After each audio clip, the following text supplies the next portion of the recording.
Right Honorable Speaker. What is the order for? Madam Speaker, this regime is for the National Resistance Movement. And I think the National Unity Platform should allow the National Resistance Movement to organize government. Madam Speaker, this helps us to understand. You can't have an order on order. Madam Speaker, finish him to finish his order. Why don't we get civilized, for heaven's sake? Madam Speaker, I want to thank you for your wise words of wisdom. Civilization is key in political leadership. And really, opposition should leave the ruling government to organize its system.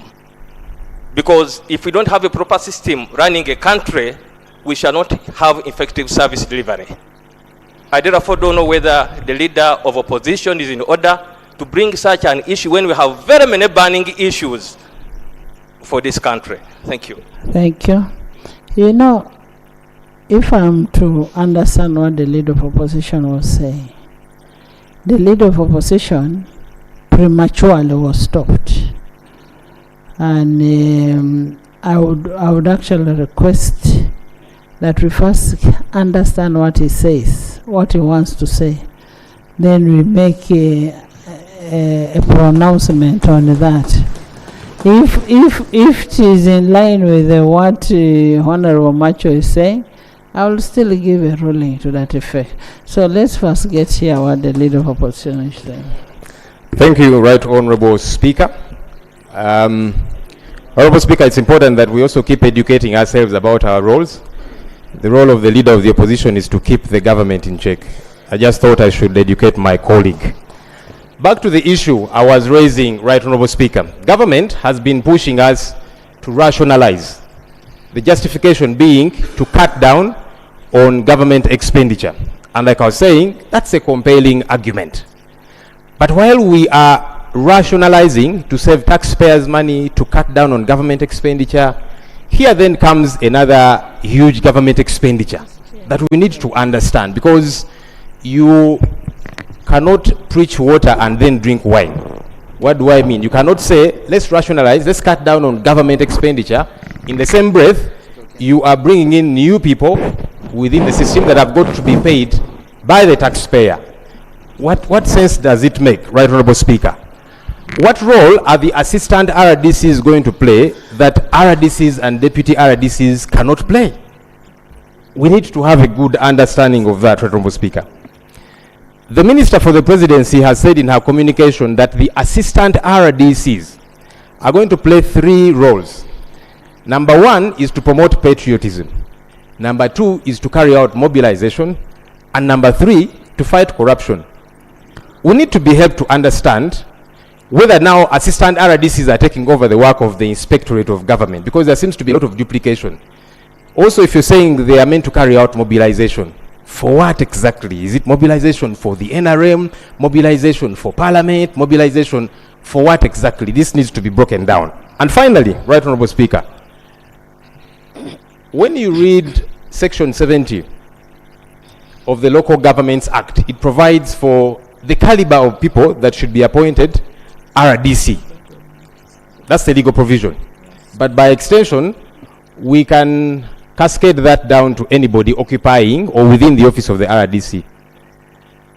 Section 70 provides that these are meant to be people of high moral integrity, people whose conduct is not questionable. One of the people that have been appointed to this position, which we are yet to fully understand as assistant RDC, is Ewaniga Chisacha Mukama. This person has been posted as assistant RDC to Gomba district. Honorable Speaker, in 2021, videos made rounds of this person. Honorable, just a minute. You're raising a very, very important point. Very important point. But I want to ask the government chief whip to, we have so many ministers under that docket. I don't want him to involve himself. Let him call for us, the minister involved. because you're going to repeat the same thing. You're going to repeat the same thing. You wait and you bring it as it is, even if it is in the middle of the debate. Even if we are at business committee, you'll repeat your issue. It's a very important point that should be noted. Government.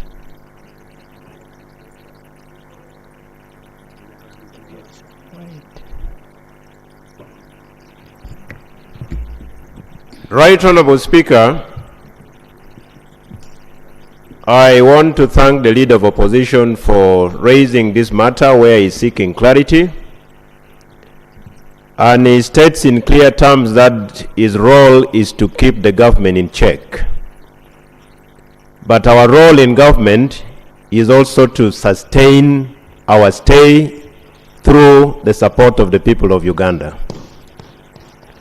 That said, Right Honorable Speaker, I wish to request your chair to give time to the Minister for the Presidency to come and provide clarification on the appointment of the Assistant Resident District Commissioners and Assistant Resident City Commissioners, their roles and responsibilities, and why the National Resistance Movement government thought it wise that we need to empower more those officers that do exist in our districts and in our cities. I beg to request that you give her time, and in the circumstances we could proceed with the items on the order paper. If that pleases you, you could give her the appropriate time for her to come and explain. Thank you. Can you, Honorable Government Chief Whip, can you first try to call her up and then you tell us her availability before we decide to give her time?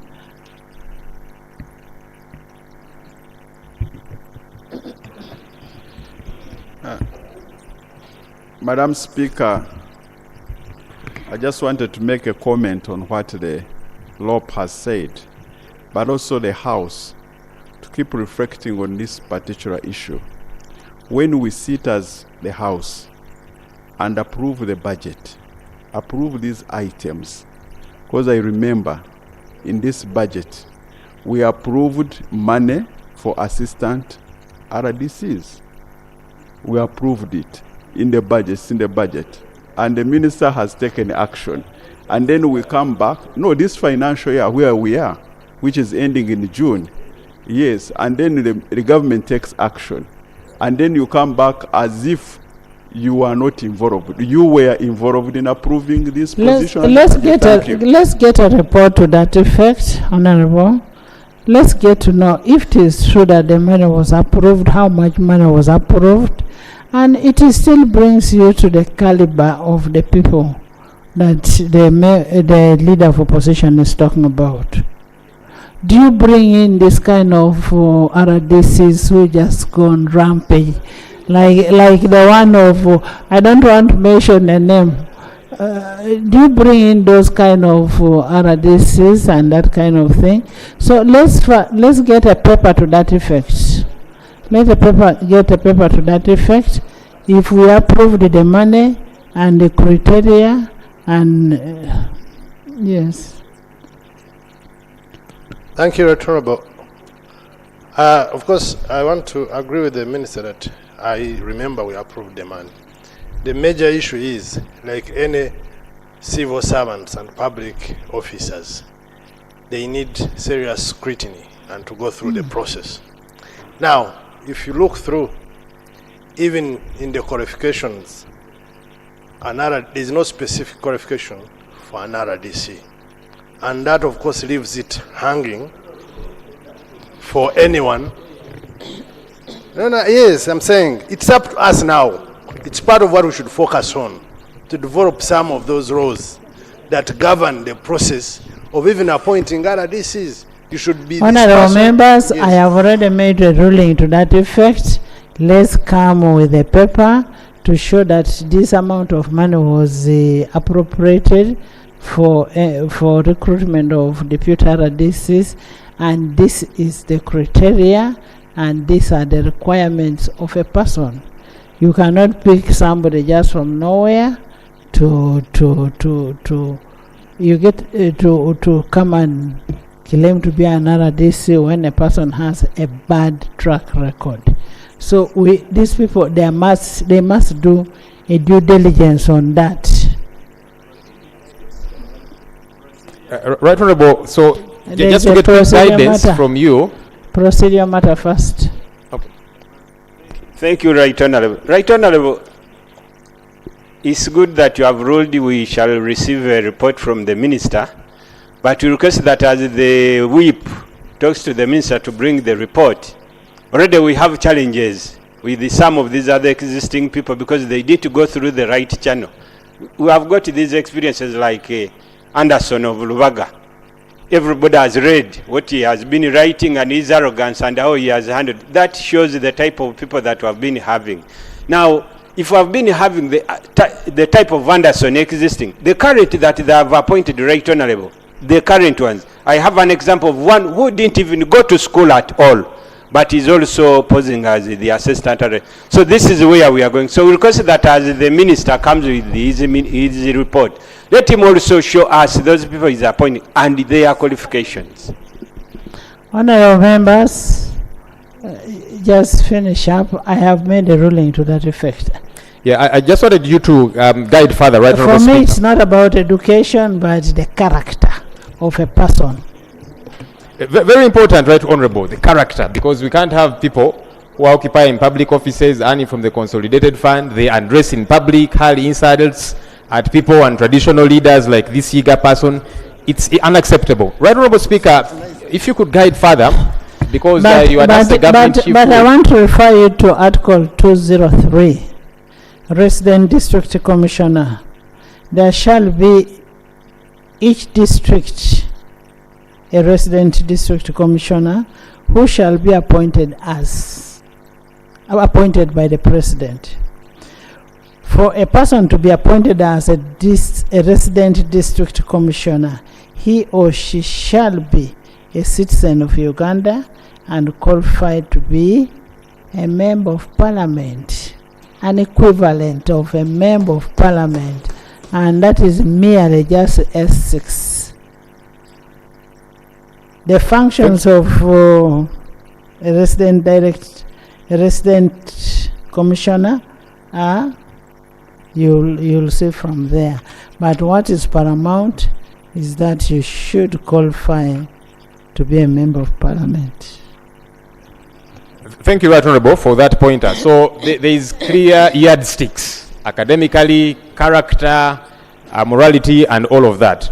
Right Honorable, you had asked the government chief whip to step out and establish the availability of the minister, but then there is also the paper that should be presented to Parliament. And we should avoid this aspect of somebody working in the district where he is born. Somebody working in a district where he is born. Because that's how they start fighting in the sitting leadership.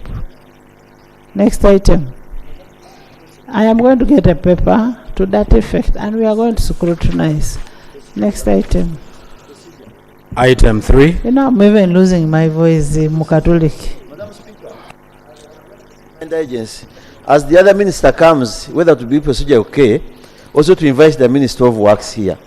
Madam Speaker, Masaka Road broke down, and this road, there is a lot of challenge along this road. And Madam Speaker, they worked on the bridge of Katonga, but ever since they put a provision, they are not doing anything ever since then. It is also sinking day by day. But see, what is happening, people are suffering. Most of this road, most of the parts of this road are breaking day by day, but UNRWA is not doing very well. Let's discuss that when we are discussing the rationalization of UNRWA. Yeah, but Madam Speaker, which will be by around midday. We shall discuss that, and you may not put all the blame on UNRWA because the money has to be released. They cannot do more than what they can. Honourable Minister, When will the minister bring a report?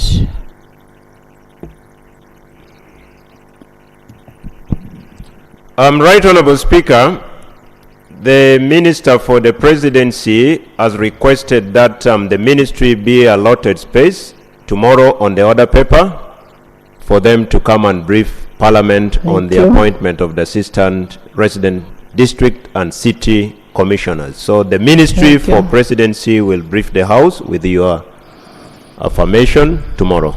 Thank you. Next item. Item 3, Bill second reading, 3.1, the Non-Government Organizations Amendment Bill 2024. Is the bill seconded? Seconded. Is the bill seconded?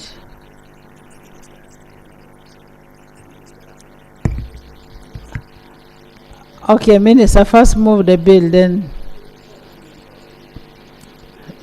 I will want to second it. Right Honorable Speaker and Honorable Members, I beg to move that the bill entitled the Non-Government Organizations Amendment Bill 2024 be read for the second time. Seconded by Nathan Byanyima.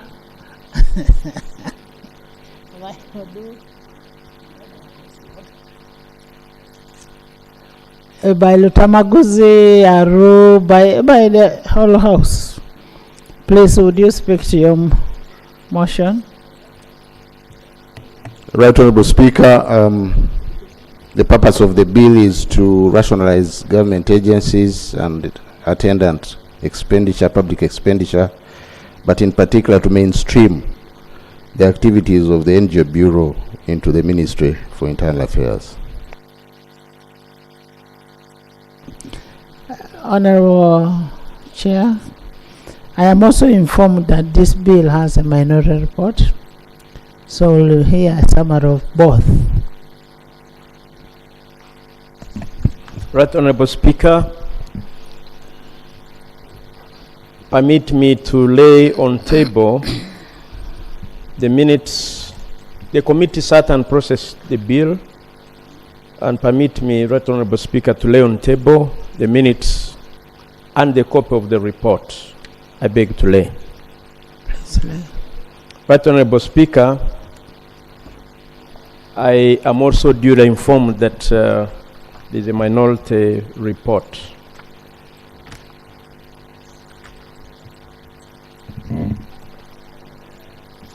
Right Honorable Speaker and honorable colleagues, the Minister has ably given us the objectives. This committee, under the rules of procedure, sat and considered the bill under Rule 129, and it's a short report that I'm going to present. And the committee also interacted with stakeholders. The background of the amendment bill is, the report was uploaded last week, so I have a feeling that honorable colleagues have ably interacted with the report. Policy and principles of the bill, precisely to give effect to the government policy for rationalization of government agencies and public expenditure adopted by Cabinet on 22nd February 2021. Remedies proposed in the bill seeks to amend the Non-Government Organizations Act of 2016. This is Act 5 of 2016 to enable the mainstreaming and rationalization of the functions of the Bureau into the ministry responsible for internal affairs, thereby, inter alia, relieving the government of the financial drain on its resources and the burden of wasteful administration and expenditure of maintaining a fully fledged corporate national bureau of non-government organizations. Yet, the functions of the bureau may be performed by a department in the ministry like it was before 2016, when the bureau was a department in the ministry. B, to facilitate efficient and effective service delivery by clearly delineating the mandates and functions of the ministry responsible for internal affairs. in relation to functions of the Bureau and other government agencies and departments, thereby avoiding duplication of mandates and functions, but also, Right Honorable Speaker, to promote coordinated administrative arrangements, policies and procedures for ensuring the efficient and successful management, financial accounting and budgetary discipline of the government agencies and departments, and enabling the government to play its proper role more effectively and enforcing accountability, but also to restructure and reorganize the Bureau by eliminating bloated structures and financial ambiguities in order to operate effectively as a department in the ministry. Methodology, we met both the ministry and the National Bureau for Non-Government Organizations. We reviewed the Constitution, the Act of 2016. We make one observation, salient one here, Right Honorable Speaker. During the deliberations on the rationalization of agencies, officials from the Ministry of Public Service informed the committee that the overall objective of implementing the recommendations of RAPEX was to eliminate mandate, structural and functional duplications and overlaps, eliminate wasteful expenditures, and realize short-term and long-term savings to be utilized for the provision of other critical government services. As such, the committee has made observations on mainstreaming the functions of the Bureau for Non-Government Organizations into the ministry and the NGO's Amendment Bill 2024 as demonstrated below. 6.1, very important, Right Honorable Speaker, budget implications for transfer of National Bureau for NGOs to the Ministry of Internal Affairs. During the deliberations on the Ministerial Policy Statement for the financial year 24-25, the Ministry of Internal Affairs informed the committee that the current establishment of the National Bureau for Non-Government Organizations comprises 21 staff who form the Bureau's secretariat, costing Uganda shillings 1.377 billion in wage bill. The wage bill allocation does not accommodate the costs of NGO board and adjudication committee, which are entitled sitting allowances, mileage allowances, and communication allowances when called for meetings. Further, they are also entitled to an additional monthly retainer. The ministry further informed the committee that the lack of provision for funds for these allowances and NGO board and adjudication committee had accumulated areas of 1.173 billion. Additionally, the ministry informed the committee that the NTR collected by the Bureau from the NGOs has been growing steadily over the years, as demonstrated in the table below. That was attributed to the increased number of NGOs applying for certificates and permits. According to the ministry, the NGO mandate, the NGO database as of 31st December 2023 indicated a number of 5,916 NGOs duly registered. The committee observes that mainstreaming the Bureau into Ministry of Internal Affairs Department will save the ministry from accumulating areas and costs of facilitating the NGO board and adjudication committee, whose budget is not funded.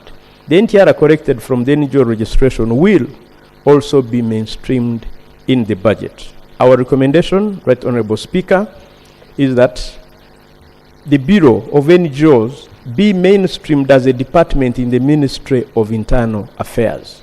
6.2, dissolution of National Bureau of NGOs and composition of the Bureau. The committee observed that the bill proposes to dissolve National Bureau of NGOs established under Act 5 of 2016 as a distinct entity and provides for the existence as a government department within the structure of the ministry responsible for internal affairs. Clause 11C of the bill that provides for composition of the Bureau to consist of a chairperson, vice chairperson, 2 NGO representatives, and 3 other persons, all of whom are to be appointed by the minister and approved by the cabinet, does not conform to the structure of a government department. The committee opines that having appointees of a minister mainstreamed in the ministry department does not only contravene the public service staffing establishment, but also creates conflicts in the reporting and accountability mechanisms. It is standard practice in the public service that an accounting officer who superintends over the ministry department is a permanent secretary. Furthermore, as proposed in the bill, the appointment of persons in the public service in Uganda by the minister contravenes Article 172 of the Constitution, since the appointment of persons in public service is restricted to the President and the service commissions created under the Constitution. Therefore, creating a bureau as a department with members appointed by the minister will be equivalent to usurping the supervisory and management authority of the permanent secretary by the minister. To mitigate this structural conflict, the committee proposes that the ministry's permanent secretary be given authority to designate members of the bureau from within the ministry. We recommend, Right Honourable Speaker and Honourable colleagues, that proposal in clause 11 be dropped and the permanent secretary be granted authority to designate members of the bureau from within the ministry. In conclusion, the committee reviewed the bill and made proposals. Right Honourable Speaker, the minority report is brief. I will probably not go through the introduction and the background, because it is also in the main report. Probably I would just say that the bill was established with a more significant mandate of regulating, coordinating, monitoring, inspecting, and overseeing all the activities of the non-governmental organization sector in the country to mitigate serious threats posed on indigenous traditions and practices that undermine sovereignty, peace, and stability. However, Right Honourable Speaker, on 22nd February 2021, Cabinet approved the rationalization to mainstream this agency. It's against this background that this minority report presents the implications of rationalizing the NGO Bureau into a department of Ministry of Internal Affairs. Right Honourable Speaker, there are salient observations on the bill. The minority report is that the spirit of rationalization is good for the country, but only if conducted on a case-by-case basis and not in the omnibus manner. Pursuant to the ongoing government rationalization and public expenditure exercise, the National Bureau of Non-Government Organizations under the Ministry of Internal Affairs will be dissolved and mainstreamed into the Ministry of Internal Affairs structure as a department, and as such, the minority report makes the following observations. 1. Budget implications for transferring the National Bureau of NGOs to the Ministry of Internal Affairs. The committee posts that mainstreaming the Bureau into a department of Ministry of Internal Affairs will save the ministry from accumulating areas and costs of facilitating the NGO board and the adjudication committee whose budget is not funded. It further argued that the NTR collected from NGO registration will also be mainstreamed into the ministry on this basis. The committee makes a case to rationalize and mainstream the Bureau as a department of the ministry. However, assessing the broader mandate, Right Honourable Speaker, of the Bureau vis-à-vis the cost saving is critical. The minority report posts that since its establishment, the Bureau has enhanced registration, regulation, monitoring, and inspection of NGO sector. A verified and validated reliable database of all NGOs is now in place. This was not the case before, when the function was still mainstreamed as a department under the ministry. The Bureau attributes this success to the development capacity of district and sub-county NGO monitoring committees that have enhanced effective monitoring from the district to the grassroots levels. has reduced the turnaround time for services in the registration and renewals, investigations, dispute resolutions, searches, and certifications. An efficient appeals mechanism facilitated by the adjudication committee to handle appeals by aggrieved parties dissatisfied with any decision of the NGO Bill, among others. Notably, the bill conducted the first terrorism financing assessment of all NGOs, CBOs, charitable trusts, and faith-based organizations operating in Uganda to establish the risk levels. Uganda is a member of the Eastern and Southern Africa Anti-Money Laundering Group, ESAMERG.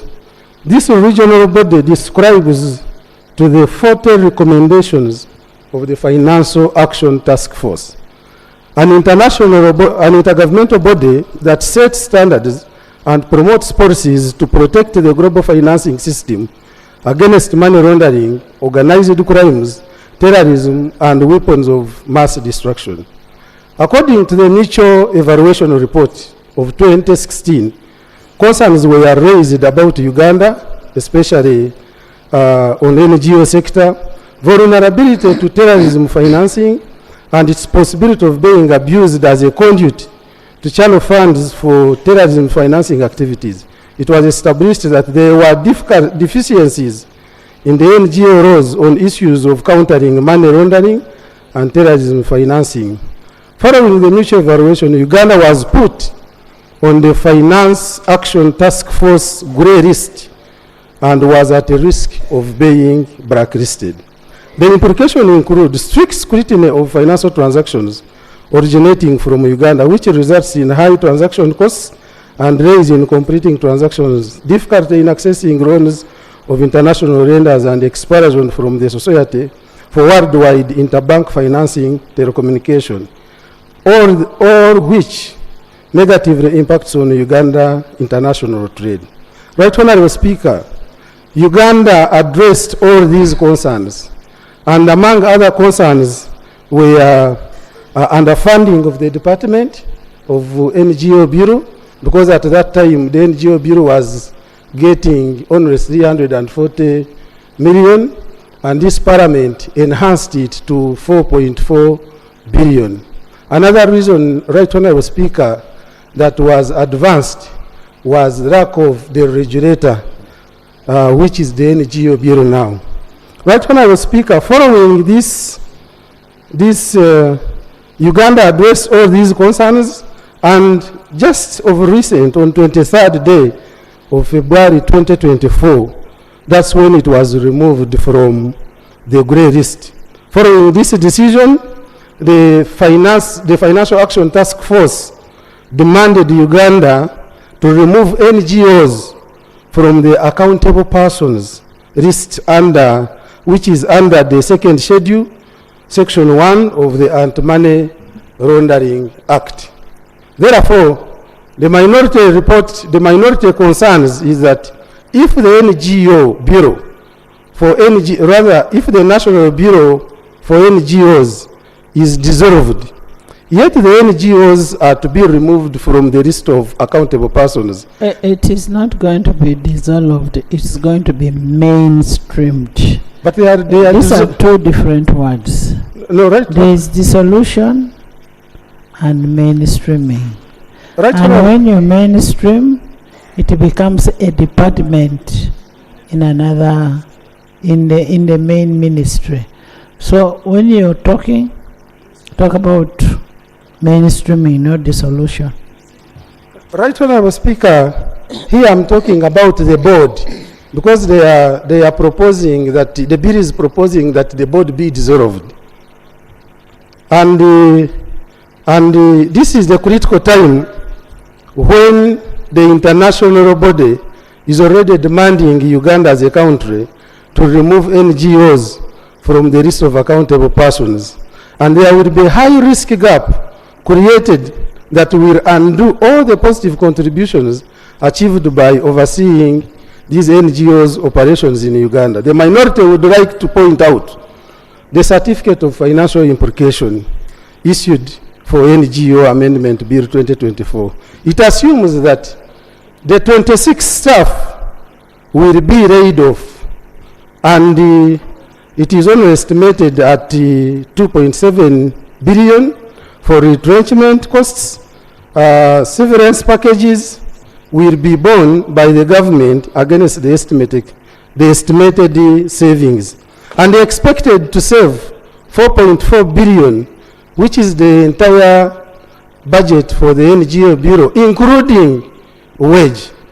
And this does not address the evident broader mandate to regulate the growing and highly funded sector. Right Honorable Speaker, attempting to adjourn the case of departmentalization would imply that the Bureau as a department would have to institute a similar infrastructure to fulfill this mandate at a broader scale, which means that the ministry would have to recruit even more personnel and establish departmental, regional, and district offices, resulting in high wage bill for the government and effectively not achieving the spirit of RAPEX.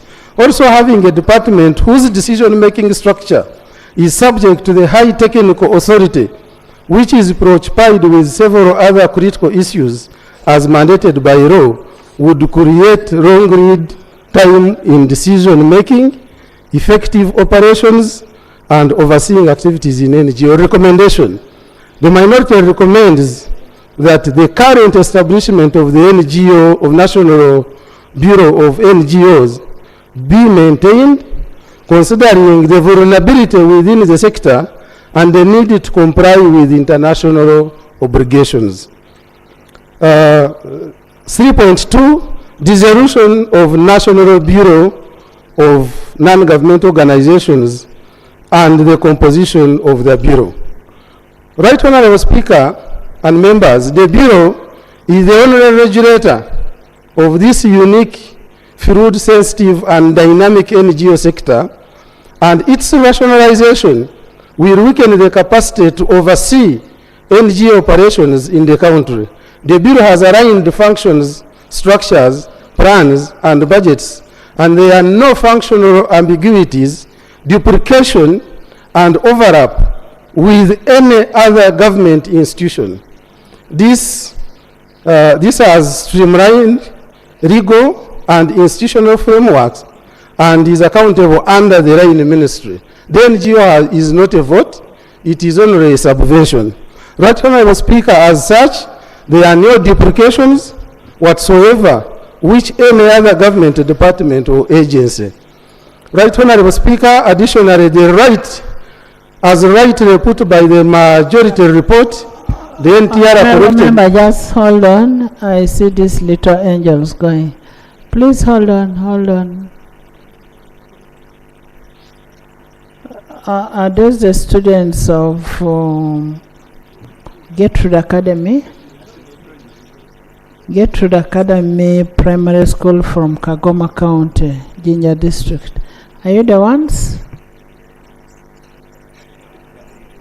Please stand. Stand up. Stand up and wave at your MPs. They are here represented by Honorable Walyomo, Moses, and Honorable Katali. Welcome. Thank you so much for coming. Please join me in welcoming the young angels.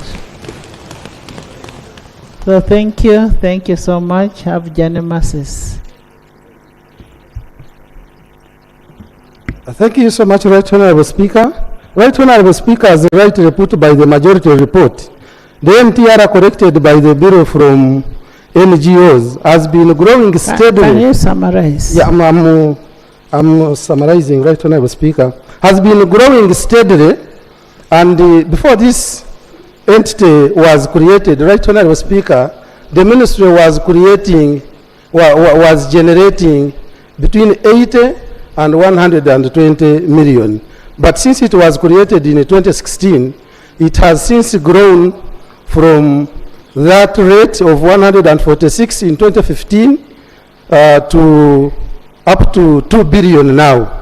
It generates 2 billion out of the 4.4 billion that is given to them. And Right Honorable Speaker, if I recollect very well, on Friday, you guided that all the agencies that do not generate money for the country should be rationalized.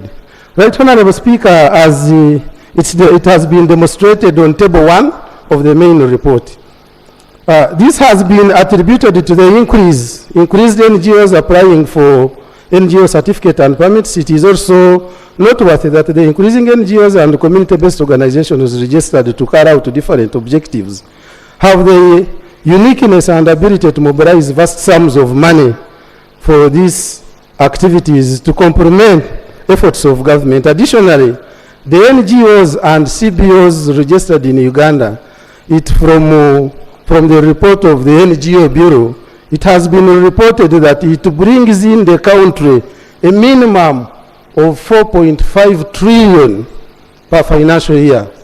And all this money goes to employment of Ugandans, salaries, and at the end of the day, they also contribute to government through taxes.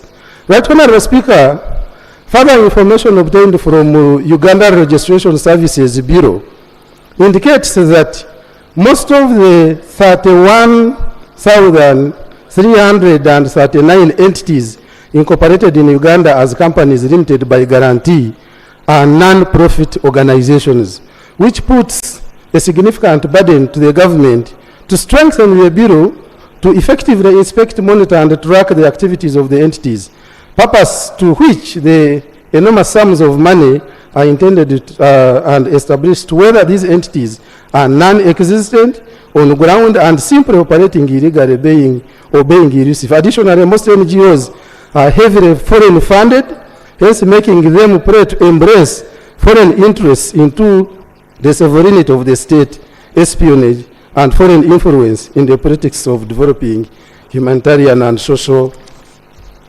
Therefore, adequate human and financial resources are required to counter such a high-risk eventualities and enable the Bureau to effectively regulate such a complex, sensitive, and dynamic sector. Mainstreaming this function into the Ministry Department will not only compromise the capacity built over the years, but also create risky inefficiencies and weaken the capacity to oversee all NGOs and CBOs nationwide. These NGOs is, if not adequately inspected and monitored, Right Honorable Speaker, a potential conduit of money laundering, cultural erosion, political sabotage, and fraud. Therefore, the committee's recommendation to grant the permanent secretary to the authority to designate members of the Bureau from within the ministry will deny the government the expertise required to organize and regulate NGOs' activities due to the lack of representation of the NGOs in decision-making structure.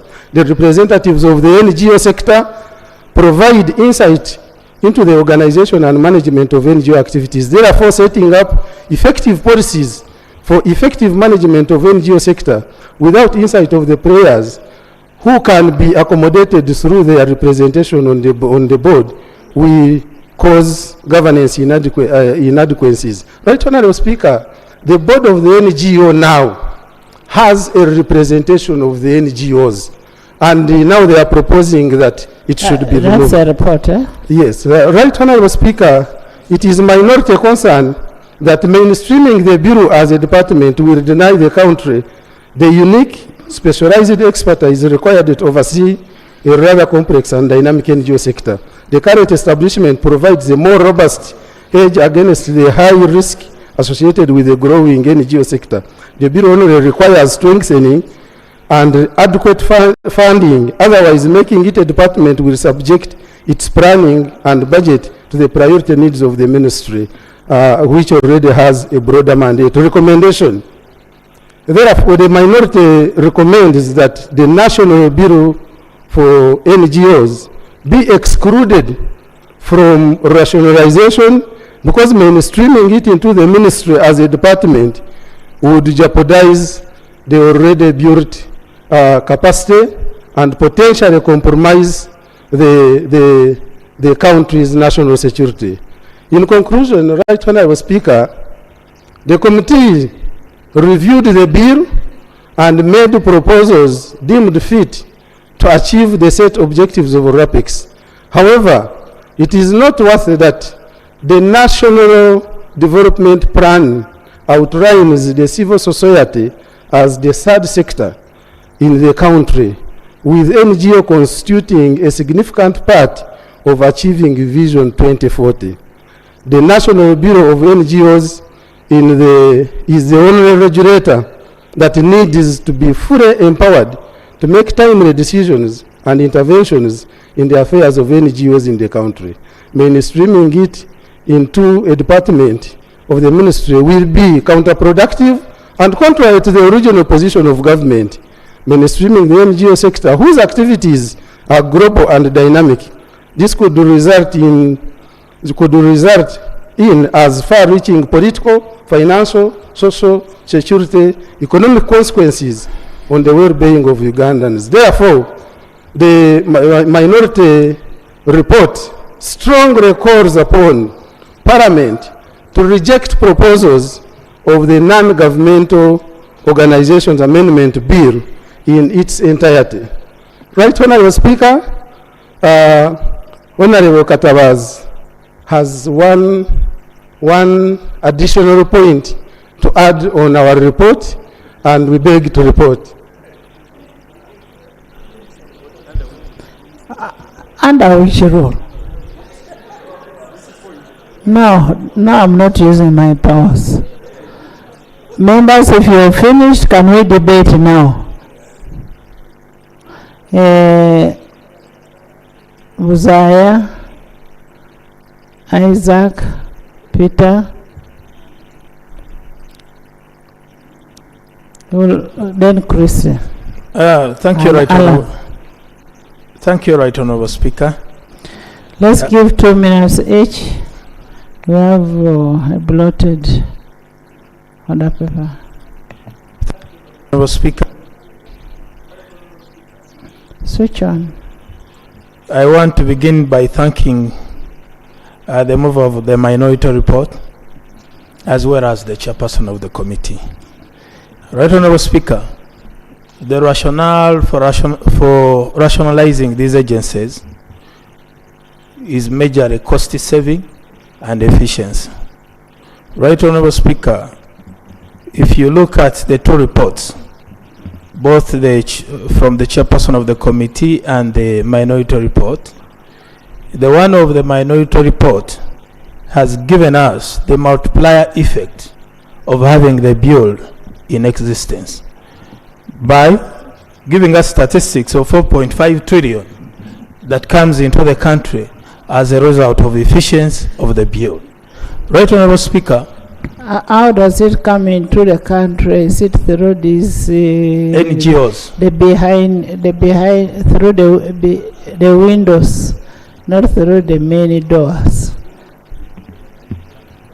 No, I'm saying, how does it come to the country?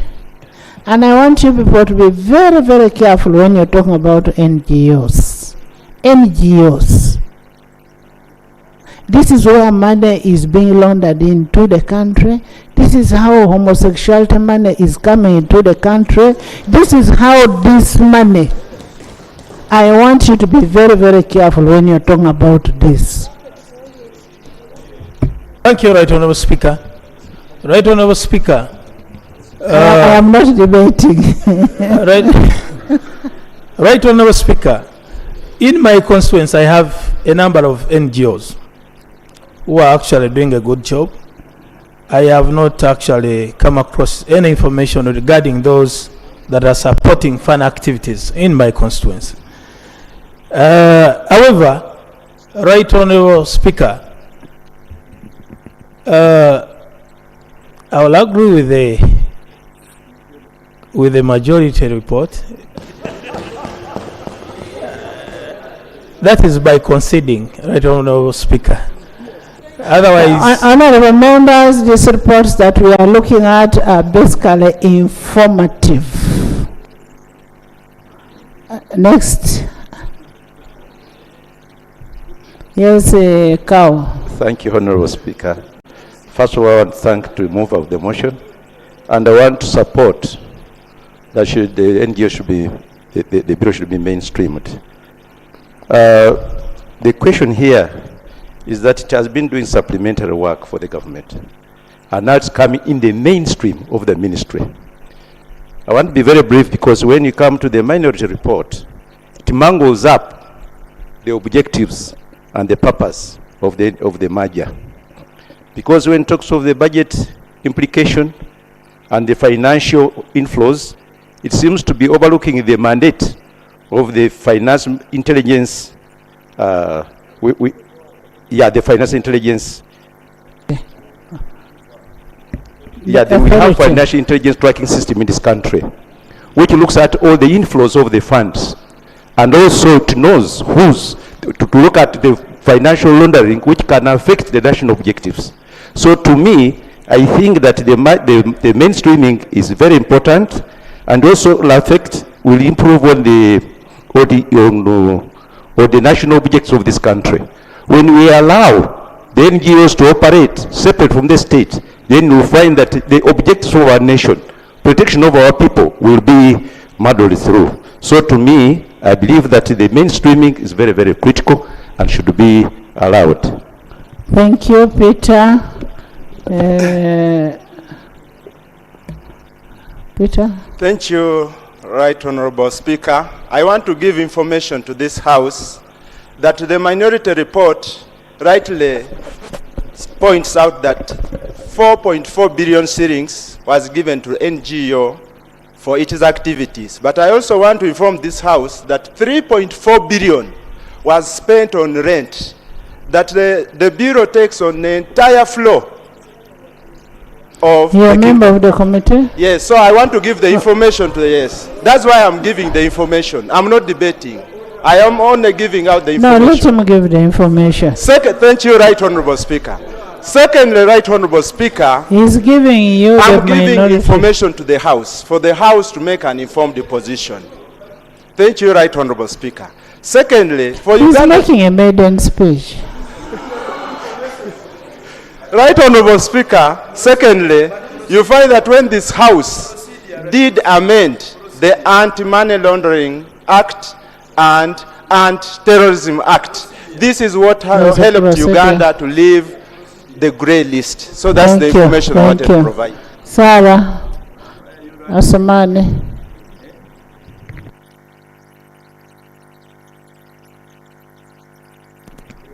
Thank you, Right Honorable Speaker. Right Honorable Speaker, I want to thank the committee for its report, but also the minority report, Right Honorable Speaker. It raises very serious issues that cannot be ignored.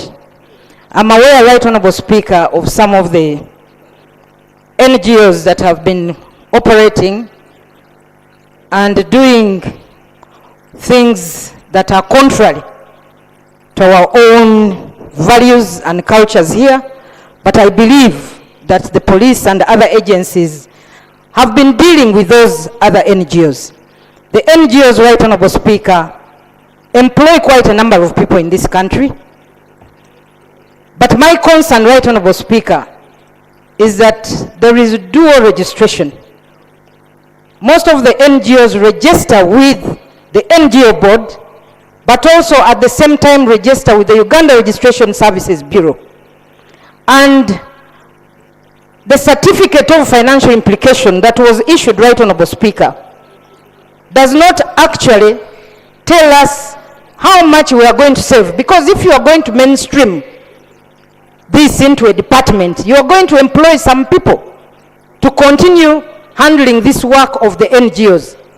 So I find first and foremost this certificate that was issued defective because it doesn't tell us the actual cost of this entire rationalization. But also, no. Secondly, Right Honorable Speaker, we are looking at 4.4 billion shillings as a savings. According to this certificate, the amount spent on rent is The amount spent is 1 billion shillings, Right Honourable Speaker, not 4 billion, as said by the previous speaker.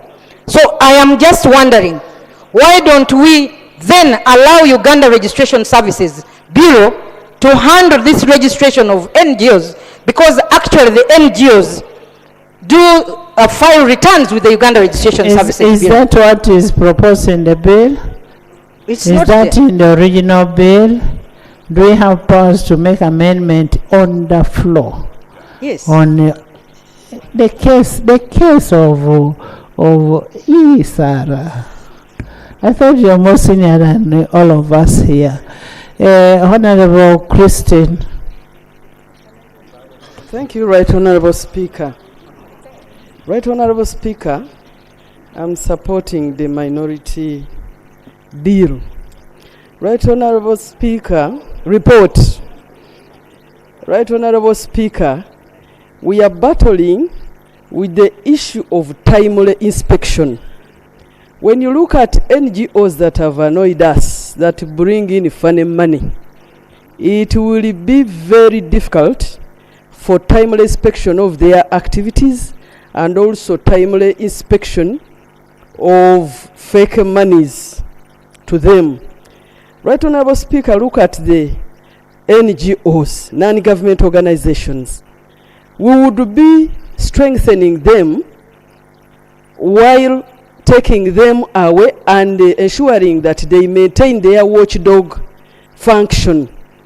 Non-government organizations, the moment they are board, which board comprises of a representative from the National NGO Forum, which National NGO Forum has district NGO fora, it will be a very difficult moment once that board is resolved. The touch of the non-governance is going to get lost. Right Honorable Speaker. So you are saying we should retain it as it is? We should retain it as it is because they are bound by donors. Donors and their specifications sometimes need timely responses. And we know the contribution in terms of fundraising for this nation, especially now that most of the departments don't really matter a lot in some of these international donors' faces. So we would use this hand and strengthen it. Alan. Thank you, Honourable Speaker, for the opportunity. Let me state it categorically clear that I support the minority report. Madam Speaker, 31,339 NGOs. Just get a department in the ministry.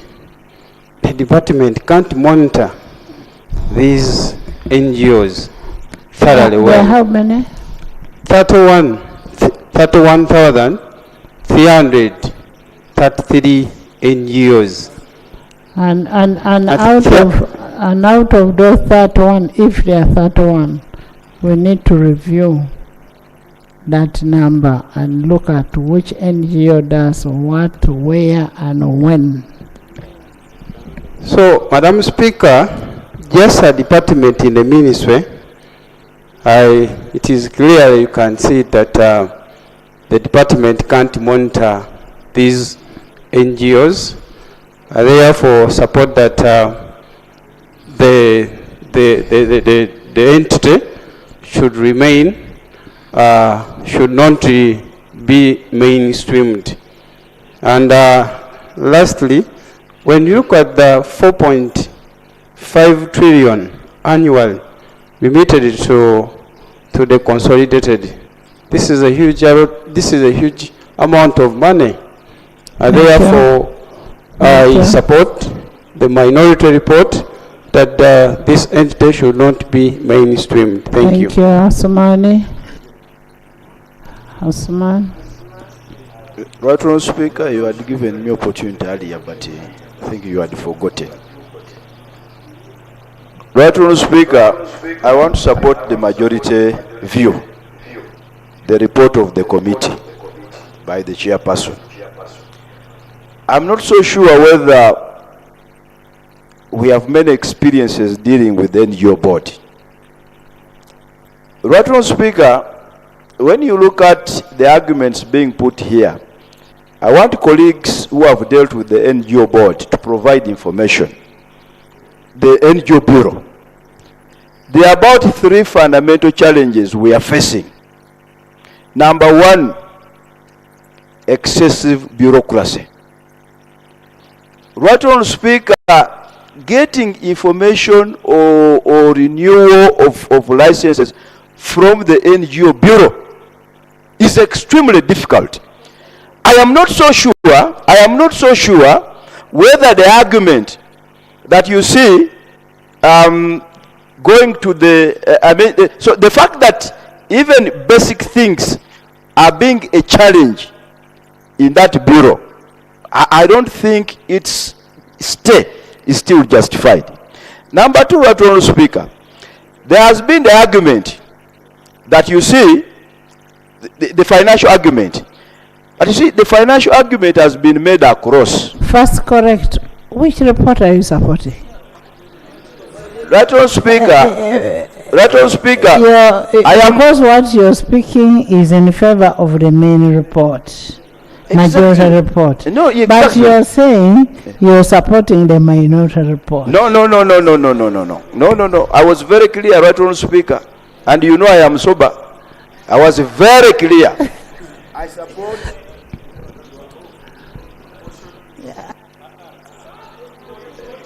You finish. You finish. Right Honourable Speaker, the argument being raised, which is financial, from the minority report, that argument has been addressed even with the other agencies. And I understand, I have heard here the government being very clear on the ability to address the issue related to finances. But the fundamental issue, Right Honourable Speaker, is if government is saying they have capacity to accommodate an agency as a department within its systems and procedures, who are you? Who are you? Who are you to say, no, that will not happen? I therefore, Right Honourable Speaker, I therefore stand here to support the majority view that the NGO board, the minority view, yes, should be rationalized. Mainstream. Yes, there's a motion.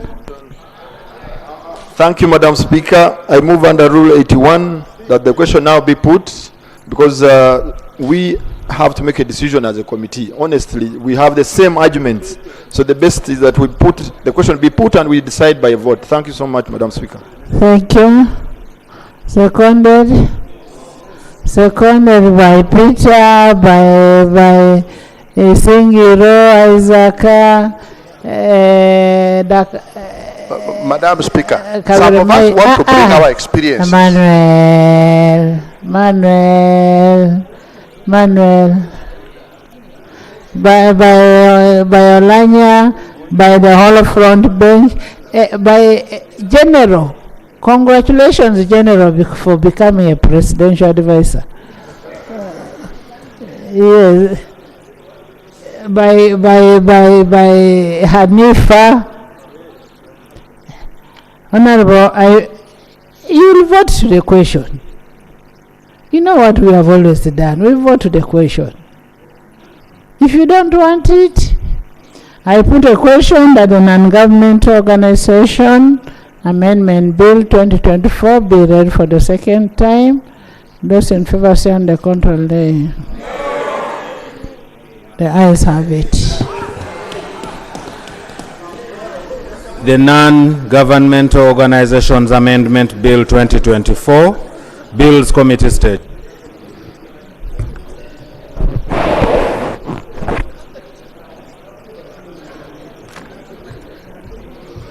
Pull away this chair.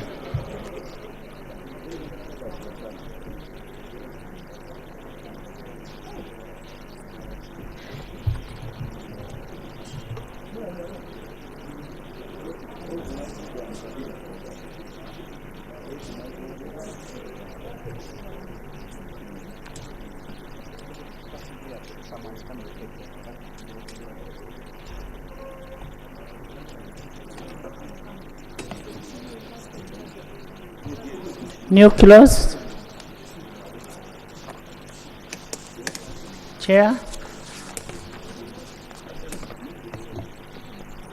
Right Honorable Chair, proposed amendments to the Non-Government Organizations Amendment Bill 2024. Right Honorable Chair, insertion of clause immediately before clause 1. The bill is amended by inserting immediately before clause 1 the following. Commencement. The act shall come into force on a date appointed by the minister by statutory instrument. The justification for this is to empower the minister to commence the bill where the resources have been made available. I beg to move. Minister. I concur, Right Honorable Speaker. Hello.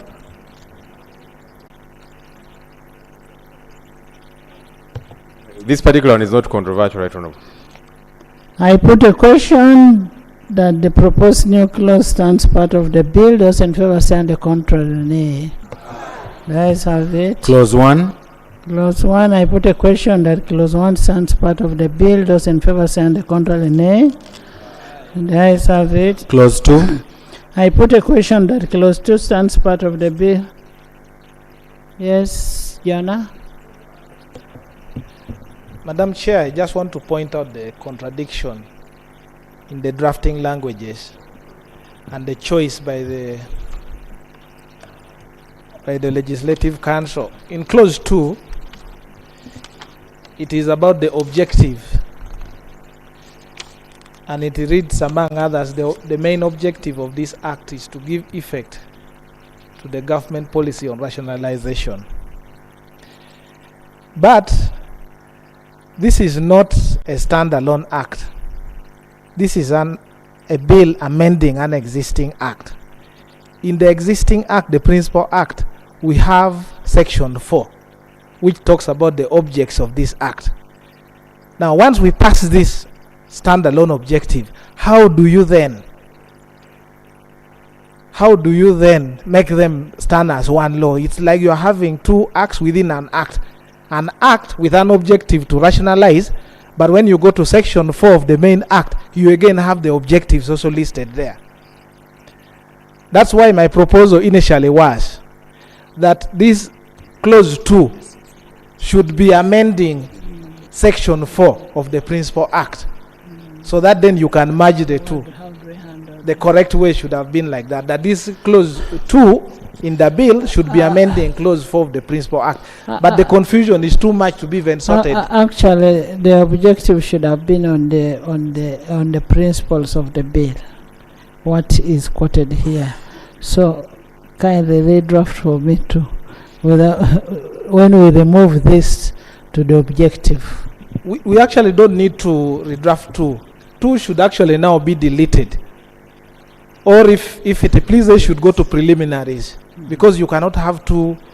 The objectives have been explained in the memorandum. Yes. So actually 2 should not even be there, including, I think in my opinion, even 3. Honorable Minister, are you getting?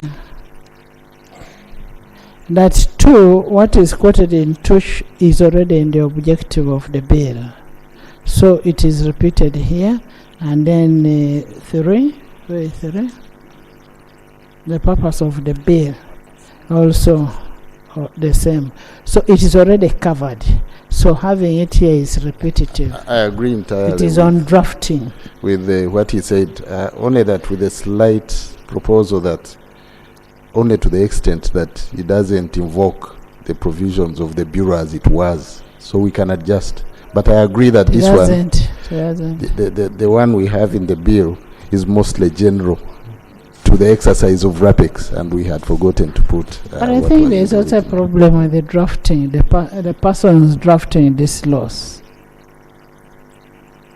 The persons drafting these laws must take it seriously. Chair? Right Honorable Chair, I fully understand. Can we first sort out on the same? Right Honorable Speaker, we had an incident here in this house where the Attorney General turned against our position. And he said he had advised us. And that time he was around. Now he's not around. He's even in a better position to turn against us, in a better position and advantaged place, because he's not around and he can say he did not have an input. And this is well known to the Office of the Attorney General that we are being this exercise week.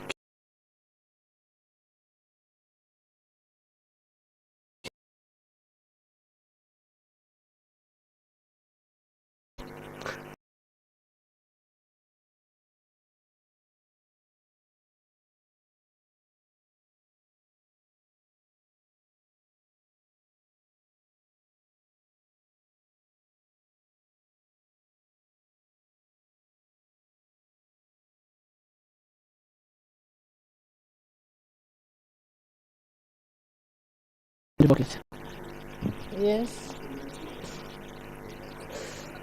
Even Loeb, congratulations.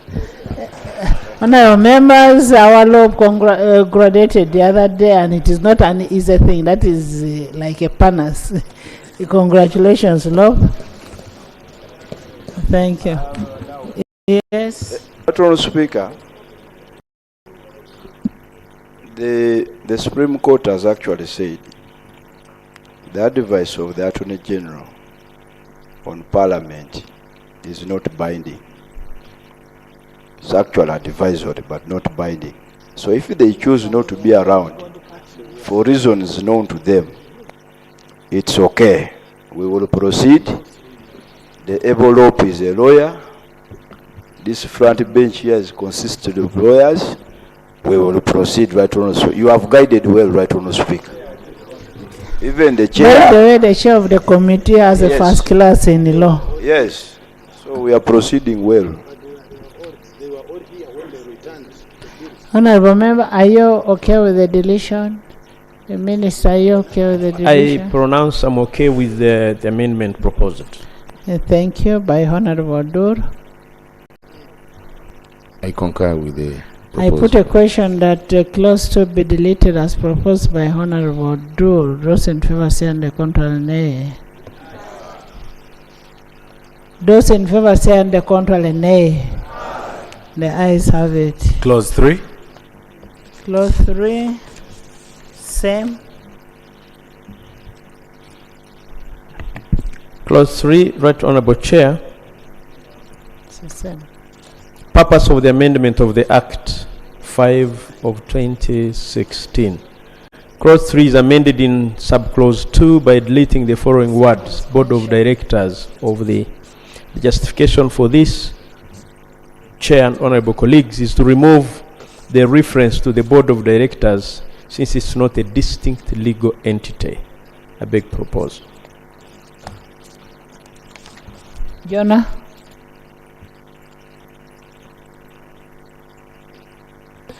Madam Chair, my view still remains the same, that clause 3 and even 4 should actually be amending some provision of the existing act.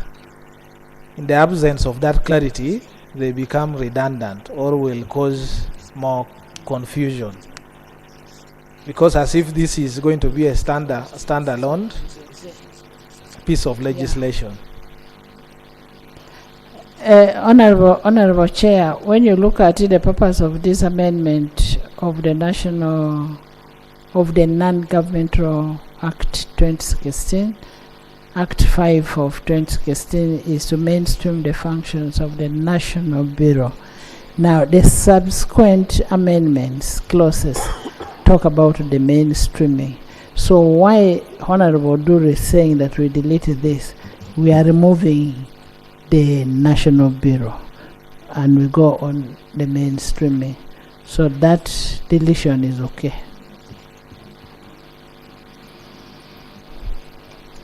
It becomes consequential to the to 2.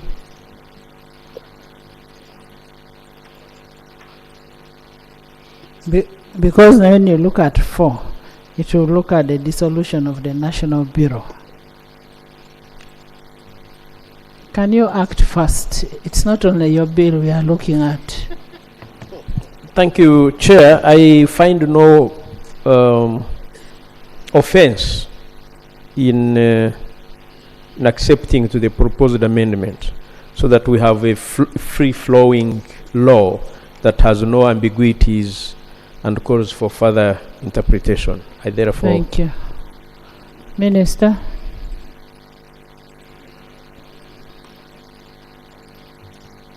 Right, Honorable Speaker. Thank you. I put a question that Clause 3 be deleted as proposed by Honorable Du. Those in favor say on the contrary, nay. The ayes have it. Clause 4. Clause 4.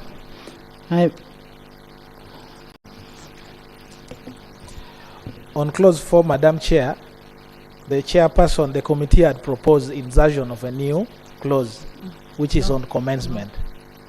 They did, and we passed.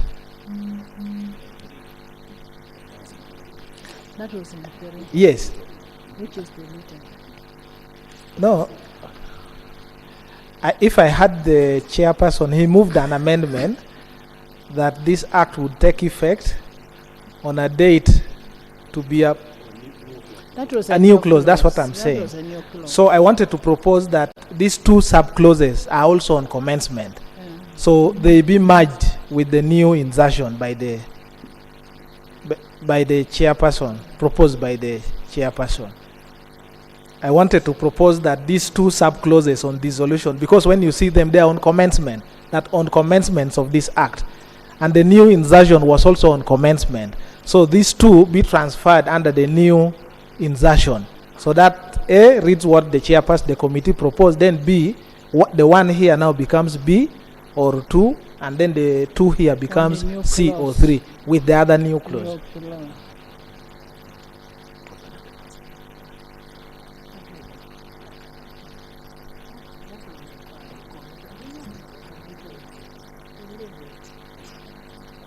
I'm not committing. Madam Chair, if we pass this, if we pass it, the principle here, the drafting team can then ensure that the spirit is captured. Yes. Yeah, so we pass it as it is, but then it comes under commencement. Yes, the drafting team should put it together. Clause 4, I put a question that clause 4 stands part of the bill. Those in favor say on the contrary, nay. The ayes have it. Clause 5. Clause 5. Chair, Clause 5, amendment of long title, Act 5 of 2016. Clause 5 is substituted with the following.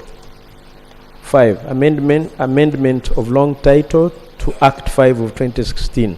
The long title to the Non-Government Organizations Act 2016, herein after referred to as the Principal Act, is amended by repealing the phrase "provide for the Board of Directors" to make provision for the corporate status of the National Bureau for Non-Government Organizations activities, provide for the Board of Directors, to provide for the establishment of branches for the Bureau. The justification is to harmonize the long title in the Principal Act with amendments proposed in the bill, including the repeal of the corporate status of the National Bureau for Non-Government Organizations activities, branch offices, and dissolution of the Board of Directors. I beg to move. Jonah? Go on microphone. Are you okay? I'm okay. Minister?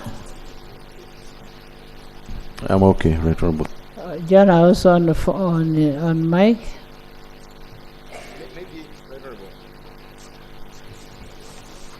You see, we just need to be alert, and hopefully this can be rectified by the drafting people, because here in the amendment you're saying into the ministry responsible for internal affairs in order to give effect to the government policy on rationalization. Yeah, policy. So policy. You'll need to, the drafting people will need to sort that out so that it's captured properly. Yes, government policy. I put a question that clause 5 be amended as proposed, and with the amendment from the leader of opposition. Those in favor say under contrary nay. The ayes have it. Clause 5 as amended. I put a question that clause 5 as amended stands part of the bill. Those in favor say under contrary nay. The ayes have it. Clause 6. 6. Right Honorable Chair, Clause 5, amendment of Section 3 of the Act number 5 of 2016. For Clause 6, there is substituted the following. Amendment of Section 3 of the Act of the Principal Act. Section 3 of the Principal Act is amended by 1. By repealing the definitions of the Board of Directors, Chairperson, and Executive Director. 2. By inserting the definition of the word minister as follows. Minister means the minister responsible for internal affairs. 3. In the definition of the word permit, by substituting the word board, the word bureau. The justification for the above, this is the consequential amendment arising from abolishment of the Board of Directors that has been replaced with bureau. I beg to move. Honorable Minister. I agree with the chairperson. Jana? In the Principal Act, the minister is already defined as the minister responsible for internal affairs. I don't know if that's exactly what they wanted or something else.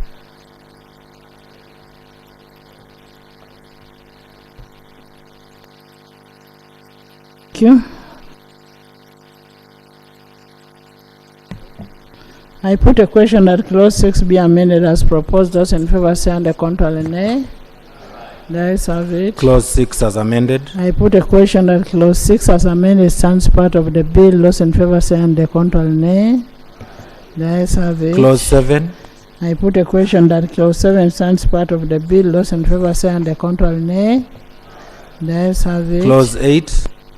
I put a question that clause 8 stands part of the bill. Those in favor say under contrary nay.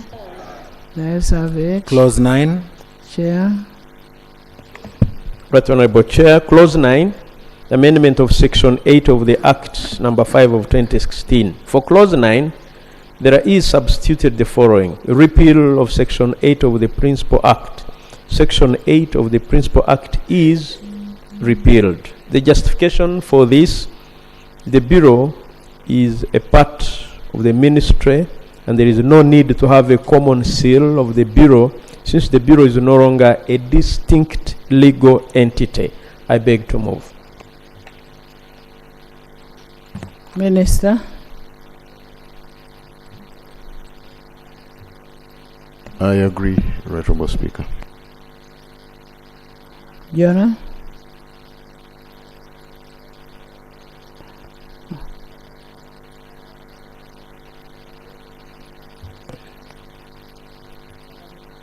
Madam Chair, under 9, I have nothing useful to add. Okay. I put a question that clause 9. I didn't hear from the minister. Minister. I did consent, Right Honourable Speaker, but I was conferring with the chair. The amendment of Section 8 here retains the word secretary because to substitute for ED. But I take strong exception against the wording of the amendment as is. I agree with the principle, but the wording needs to be corrected because ED will be replaced by a commissioner according to public service.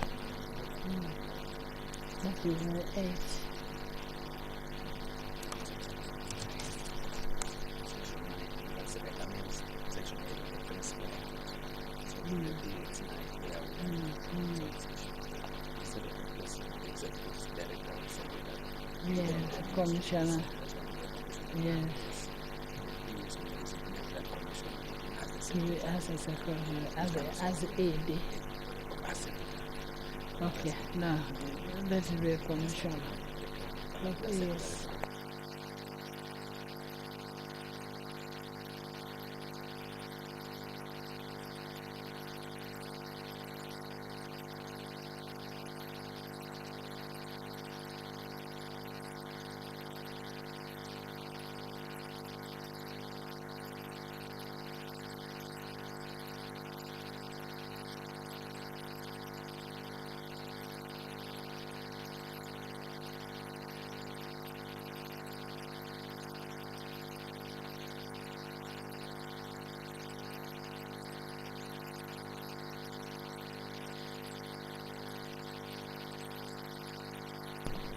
Honorable Minister, the bill is yours to come as a secretary.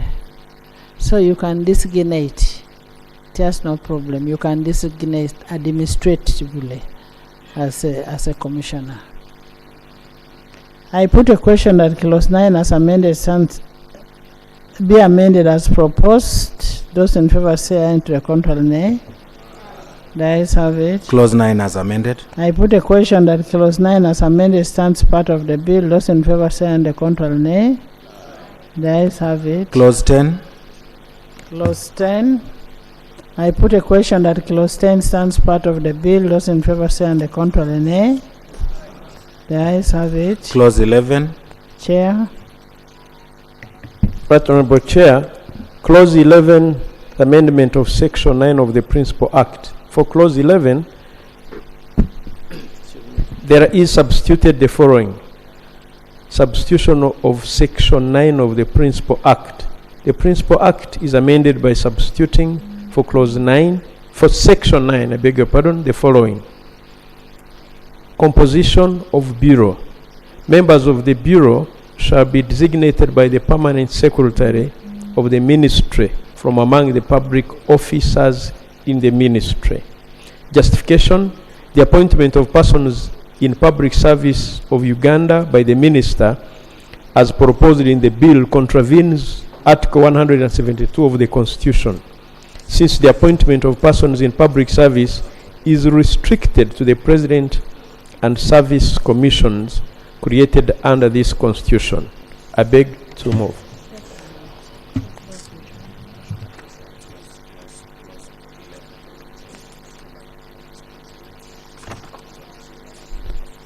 Minister.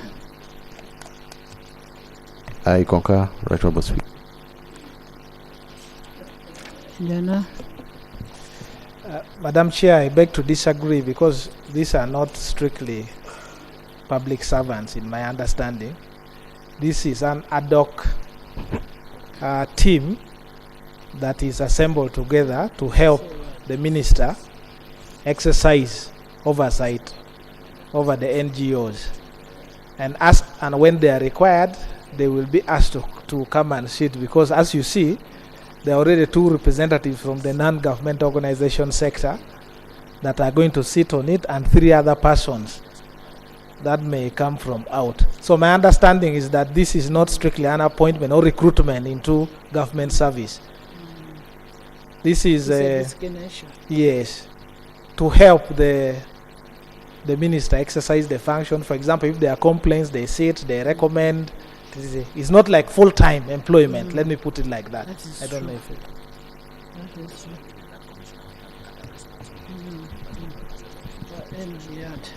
Madam Chair. Honorable Minister, have you got?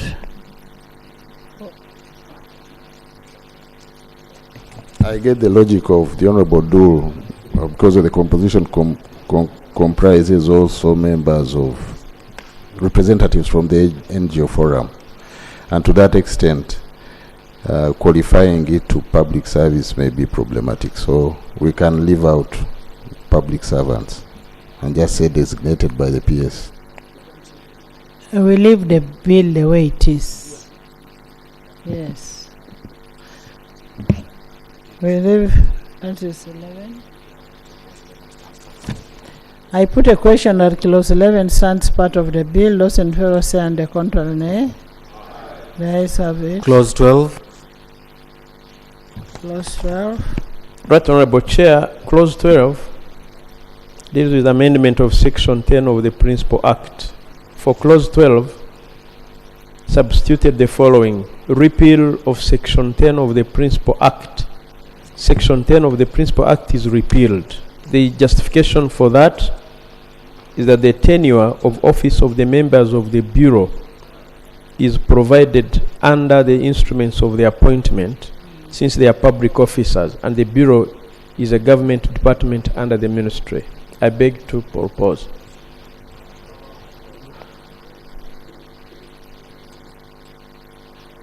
Consequential to the other. Yes. Thank you so much, Madam Chair. Madam Chair, Consequential to the other. in the previous clause, we have left it as it is.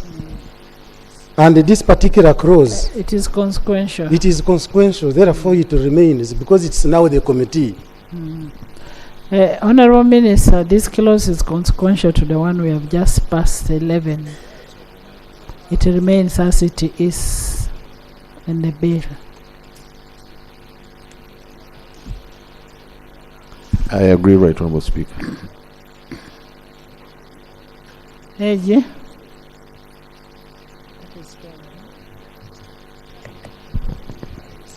I agree, Right Honourable. Thank you. I put a question that clause 12 stands part of the bill. Those in favor say and the contrary nay. The ayes have it. Clause 13. Clause 13.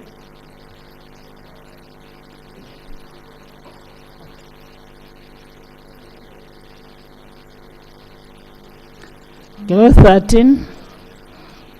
I put a question that clause 13 stands part of the bill. Those in favor say and the contrary nay.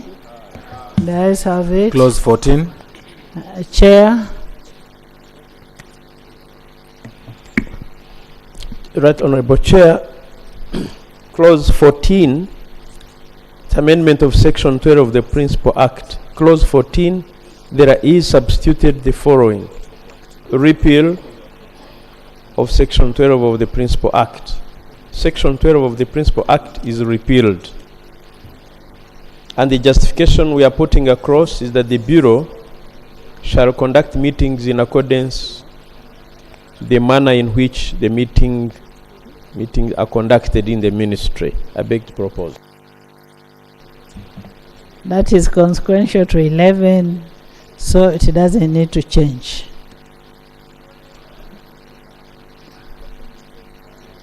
I agree, Right Honourable Speaker.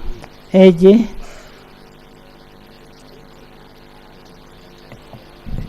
We concede. Thank you. I put a question that clause 14 stands part of the bill. Those in favor say and the contrary nay. The ayes have it. Clause 15. Clause 15. I put a question that clause 15 stands part of the bill. Those in favor say and to the contrary nay. The ayes have it. Clause 16. 16, Chair. Clause 16, the amendment of Section 14 of the Principal Act. For Clause 16, there is substituted the following: amendment of Section 14 of the Principal Act. Section 14 of the Principal Act is amended by A, substituting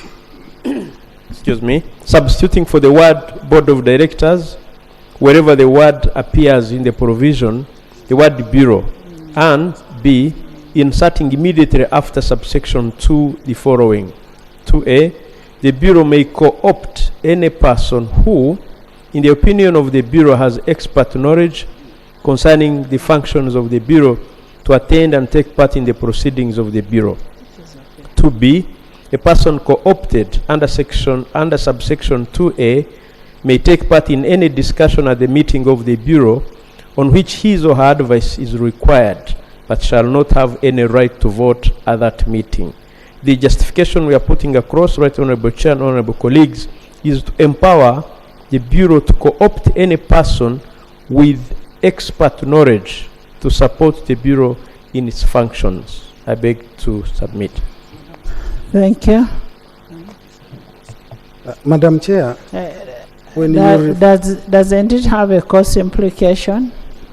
Doesn't it affect Article 93, where you co-opt a person anytime? Madam Chair, besides the cost implication, I'm also not comfortable because we may be opening a door into a lot of uncertainty.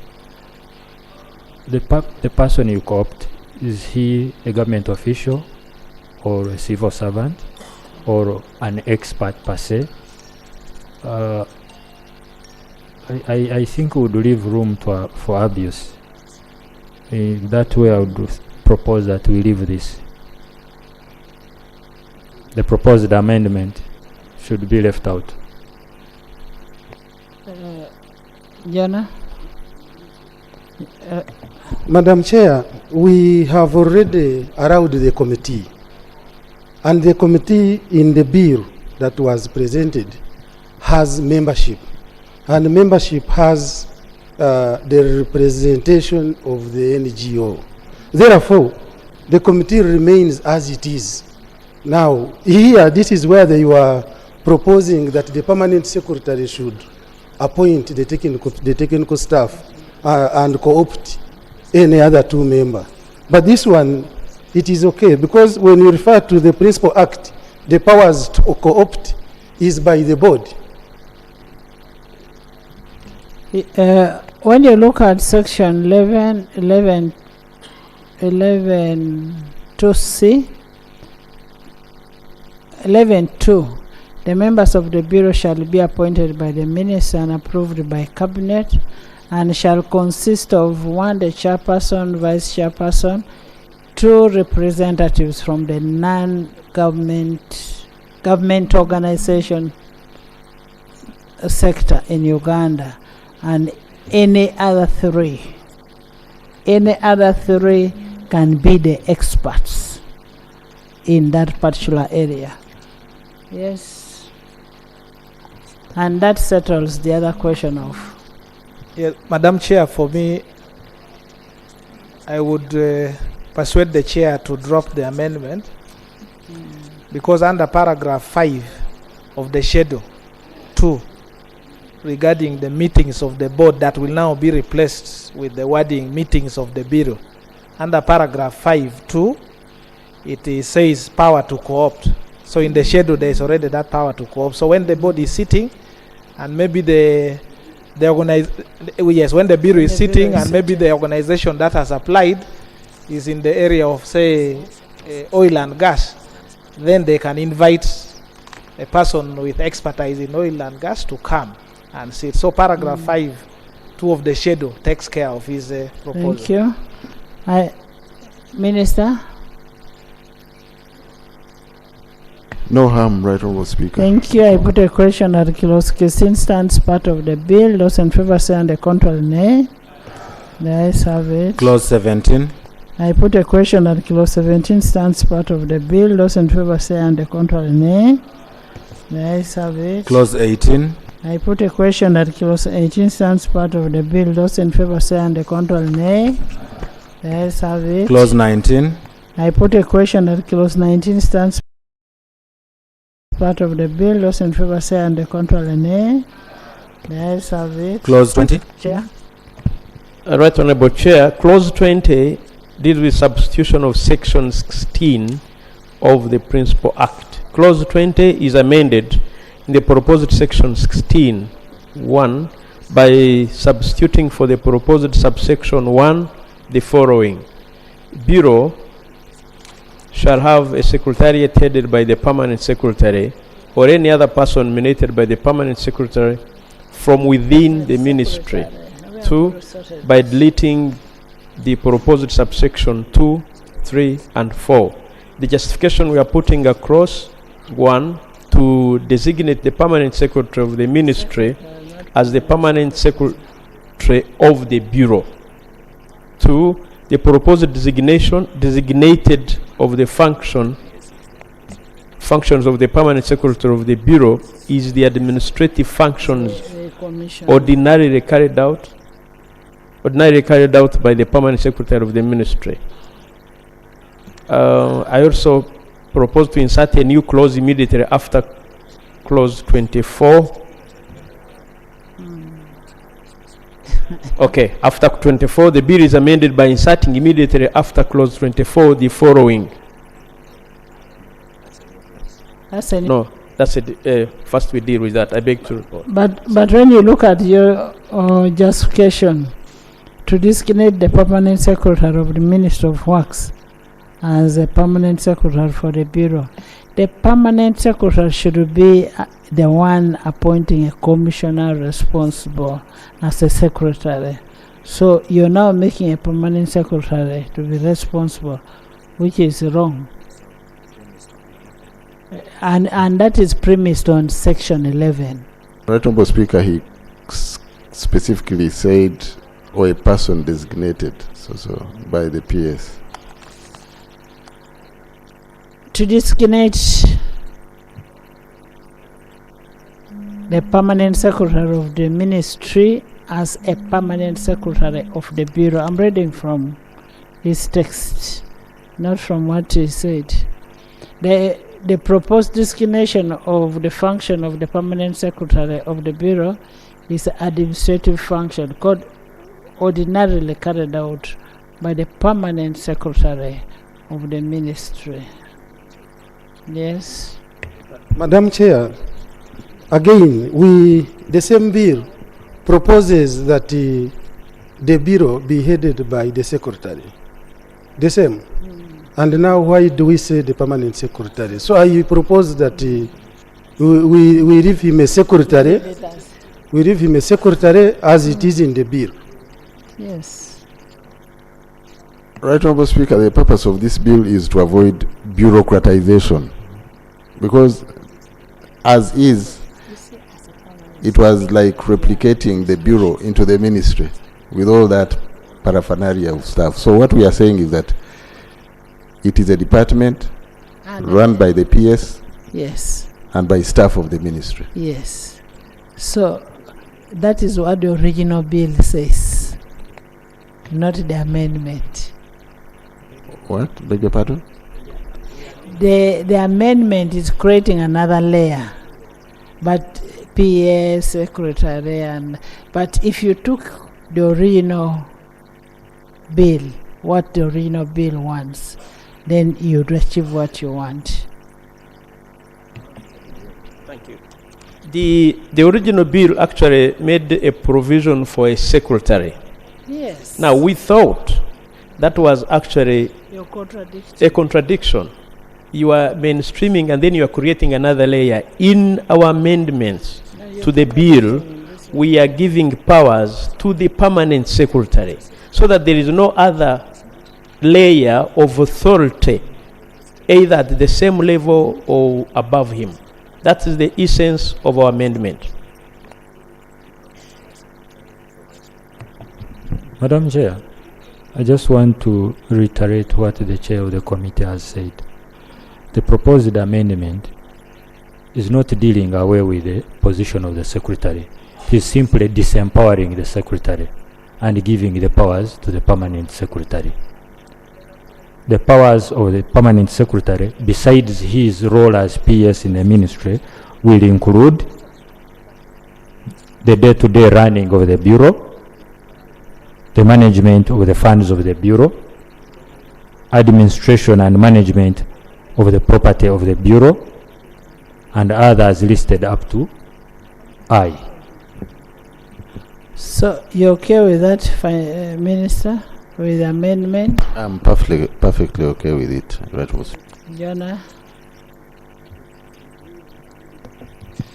Madam Chair, for me, I was convinced by the original text in the bill, and I thought it is in a very good faith, because the danger that this amendment they are proposing will likely cause a lot of confusion. We have already agreed that this is going to be an equivalent of a department, and every department is headed by a head of department. Maybe just as a recap, section 20, that is the secretariat of the bureau. Secretariat of the bureau. The bureau shall have a secretariat in the ministry, which shall be headed by the secretary, whose office shall be a public office within that ministry. Remember, the person who is heading at the technical person in charge of that ministry is the PS. Now, this person, the secretary, is going to be under the PS. Yes. So that's what you wanted. But I don't know why you're changing.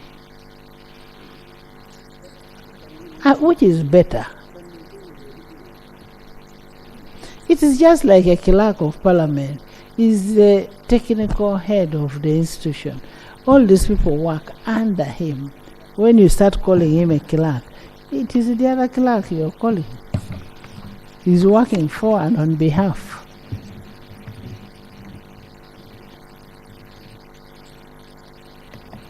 Madam Chair. And when you look at 2, it will tell you the functions. I want to agree with you because what happens is that when we take away the powers of the secretary, we would now need to prescribe terms of reference for the secretary, which are reflected in 2. So maybe we can maintain the PS in his supervisory role and let the powers envisaged in clause 2, subclause 4 to A to I remain with the secretary. We can maintain the bill as it is. We maintain the bill as it is. Exactly. Right Honorable Chair, I concede. Thank you. Honorable Minister, this is going to be one of the best bills. Thank you. I put a question that clause 20 stands part of the bill. Those in favor say and stands part of the bill. Those in favor say and the contrary nay. The ayes have it. Clause 21. I put a question that clause 21 stands part of the bill. Those in favor say and the contrary nay. The ayes have it. Clause 22. I put a question that clause 22 stands part of the bill. Those in favor say and the contrary nay. The ayes have it. Clause 23. Madam Chair, before 23, in the Principal Act, there is a section 19, which talks about branch offices of the Bureau. When the committee reported, and I got the spirit from the chair, is that they did not want to have branches anymore. And in the Principal Act, we still have section 19, branch offices of the Bureau. So they can now address us at this moment. Do you want to keep it? If not, in that spirit, then section 19, paragraph 1 must be repealed. Unless you think the branches will be established.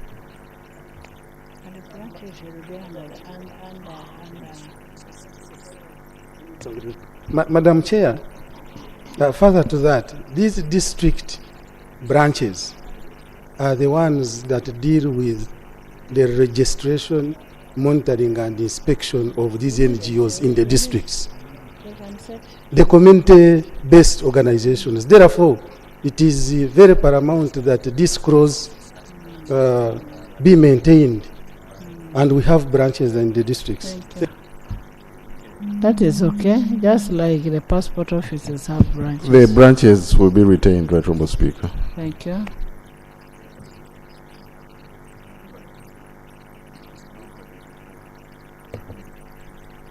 Clause 23. I put a question that clause 23 stands part of the bill. Those in favor stand the contrary nay. Let's have it. Clause 24. I put a question that clause 24 stands part of the bill. Those in favor stand the contrary nay. Huh? 24. Yeah, Right Honorable Chair, after clause 24. I hadn't finished 24. The ayes have it. So new clause. Right Honorable Chair, we propose to insert a new clause immediately after clause 24. The bill is amended by inserting immediately after clause 24 the following: repeal of Schedule 2 to Principal Act. Schedule 2 to the Principal Act is repealed. This is a consequential amendment to the establishment of a bureau as a government department and clause 14. I beg to propose. Yes. Madam Chair, we have already replaced the board with the committee. And Schedule 2 of the Principal Act talks about the meetings. And it is meetings, quorum, power to co-opt. And if we delete that, then that means we shall not have served the purpose. So, Madam Chair, I propose that we maintain. We retain. Yes.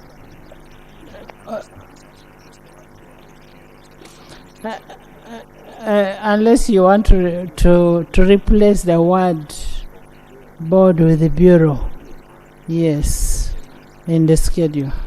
Yes. You can amend. Yes. Permit me, Right Honorable Chair, to replace the word board with the bureau. I beg to propose. In the schedule 2.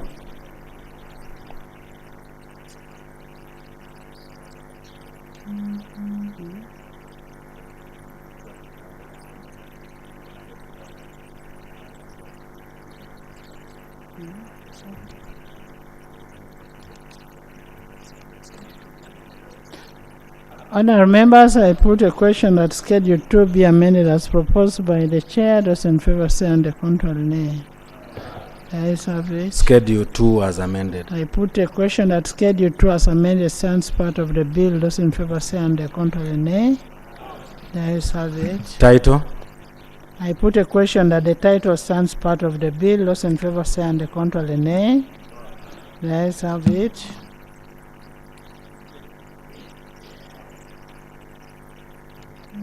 What? Clause 25. Sorry. Right Honorable Chair, Clause 25 is a saving provision for Act 5 of 2016. Clause 25 is amended by deleting subclause 6. The justification for this provision, the provision is redundant because the claim for compensation is dependent on the terms of service of the person involved. So having a legal provision would bar such a person. I beg to propose. Chair, Honourable Minister. Concede. General.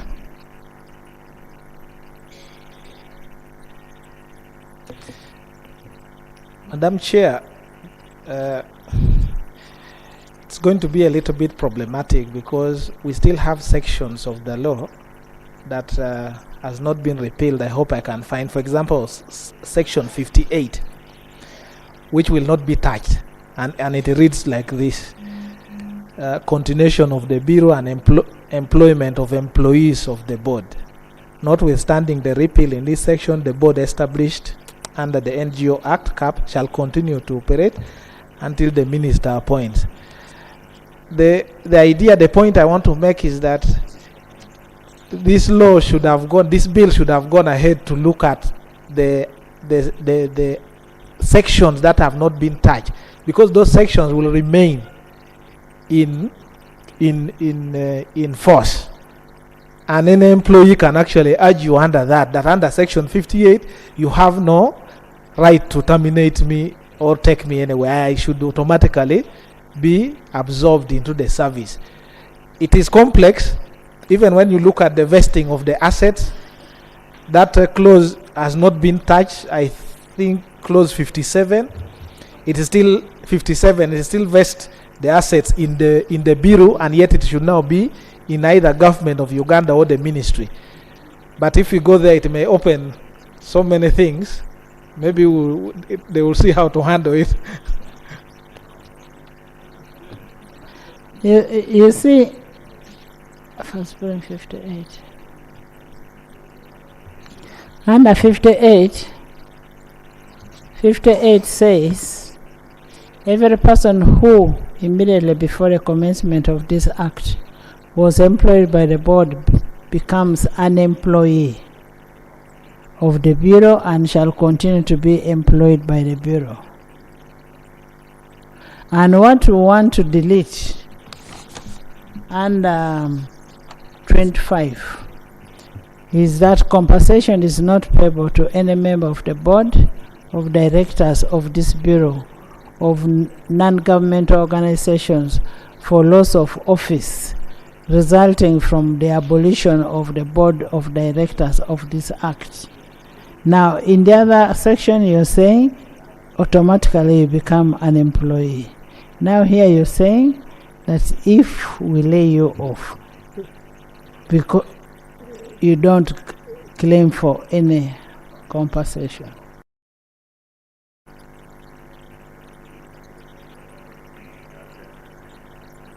Maybe you would handle that administratively.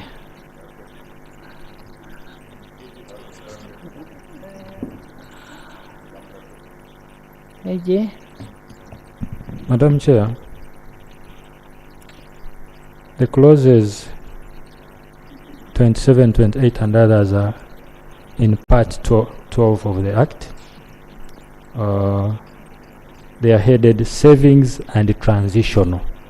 So they were transitional, meaning that until certain actions took effect, the clauses would remain.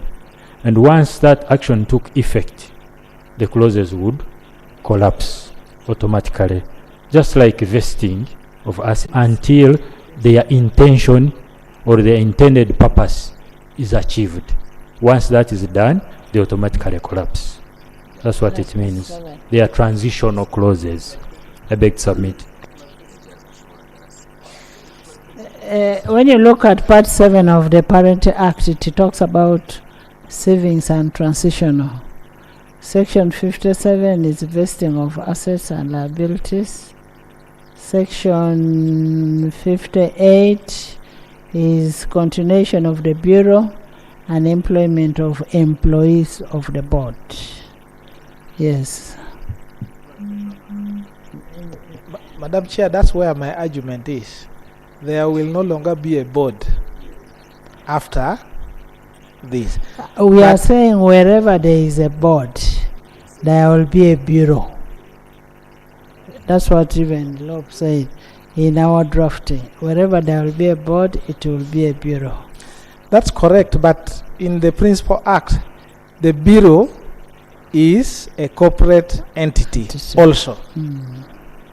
So meaning that there was a bureau before existing as a distinct corporate entity with its own personality to employ and to disemploy. Now you are giving a second definition of a bureau now under the department, a bureau just like which is a department. Now you must distinguish those two because there will be employees of the bureau, the other bureau which had the legal capacity, and now there's this bureau which is just a department. So that's why I'm saying that in the drafting, this section should have also been amended. Either by repealing or inserting a new transitional clause that touches on 57, 58 and etc. Because right now the bureau owns properties. The former bureau, the one existence in law, it has its own, there are properties invested in them. But now you are removing that corporate veil from them, that corporate personality. I hope you see what I'm trying to address.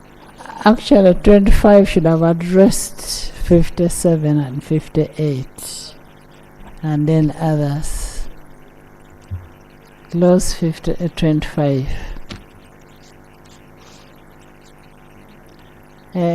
AG, can the draftsman clean up using 25?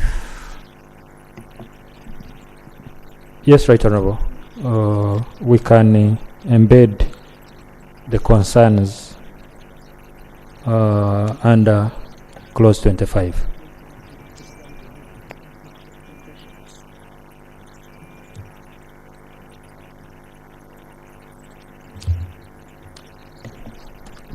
Chair, we will have a redraft of clause 25 to embed the concerns raised by Honorable Dur.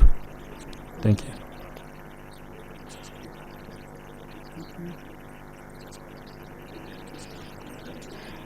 So do we take the proposed amendment of 25, or we leave it to the drafts people to do the amendment? Right Honorable Chair, the spirit and letter of all the concerns all provided for, I propose that we go with the amendment, then the draftsman or woman for that case will clean up the text. Okay. I put a question that clause 25 be amended as proposed. Those in favor say under control and nay. The ayes have it. Title.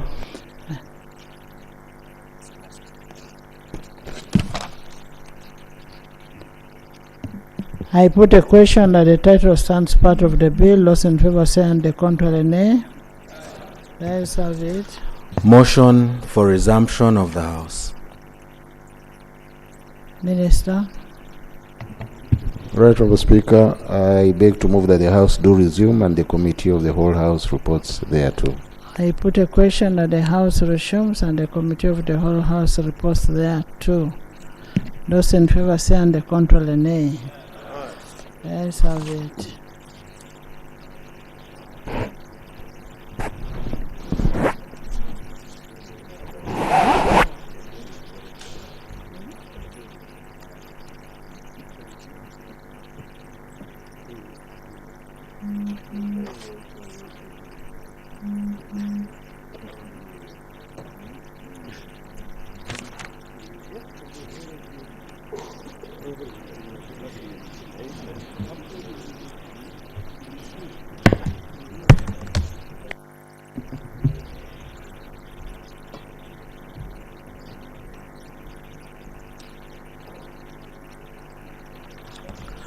Report of the Committee of the whole House. Honorable Minister. Right, Honorable Speaker, I beg to report that the Committee of the whole House has considered the bill entitled the Non-Government Organizations Amendment Bill 2024 and passed it with amendments. I put a question that the report. Motion for adoption of the report of the Committee of the whole House. Honorable Minister. Right, Honorable Speaker, I beg to move that the report from the Committee of the whole House be adopted. I put a question that the report of the Committee of the whole House be adopted by this House. Those in favor say and the contrary nay.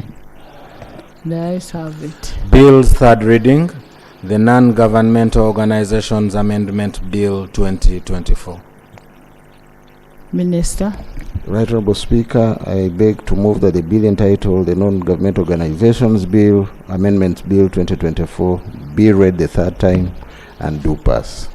I put a question that the Non-Government Organizations Amendment Bill 2024 be read the third time and do pass. Those in favor say and the contrary nay.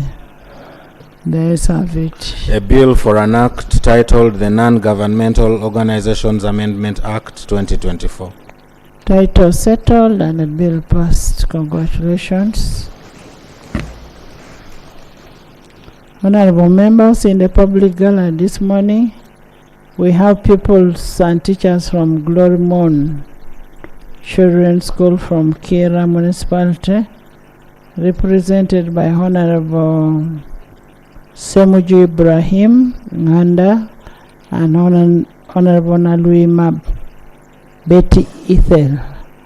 You're most welcome. Please stand up. Thank you. You're very smart. Welcome. Bill second reading, the National Library Amendment Bill 2024.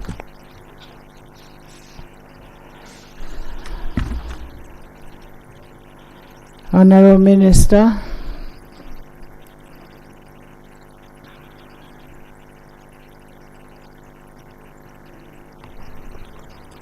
Right Honorable Speaker, I beg to move that the National Library Amendment Bill 2024 be read the second time. Seconded. Is the bill seconded? Seconded by the Government Chief Whip, by Chairman, Attorney General, by Prime Minister, by generals, by all the MPs.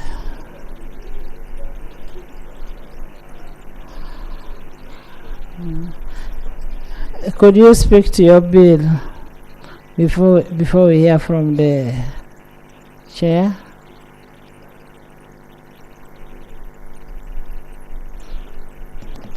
Right Honorable Speaker. Honorable Ministers, you'll forgive me when I don't mention your name, especially if you're an ex-official. because I'll be asked why, how did you allow an ex-official to second? Please just bear with me. That's why you'll find I've jumped an ex-official and mentioned another. That is the reason, because you never know, somebody can drag us to court. Thank you. Speak to your bill, Honorable Minister. Right Honorable Speaker, the purpose of amending the National Library Act 2003, Act 2 of 2003, is to transfer the responsibility for the management of the National Library from the National Library Board to the Ministry responsible for education. This is because there was no policy guidance to the community libraries. They were all scattered. The functions being performed by the national libraries are closely related to the education and training other than cultural functions. The suitable home to provide policy, administration, and coordination is definitely the ministry responsible for education and sports under a Department of Libraries, E-Learning, and IT. I move Right Honorable Speaker. Thank you. Chair, can you give us a summary?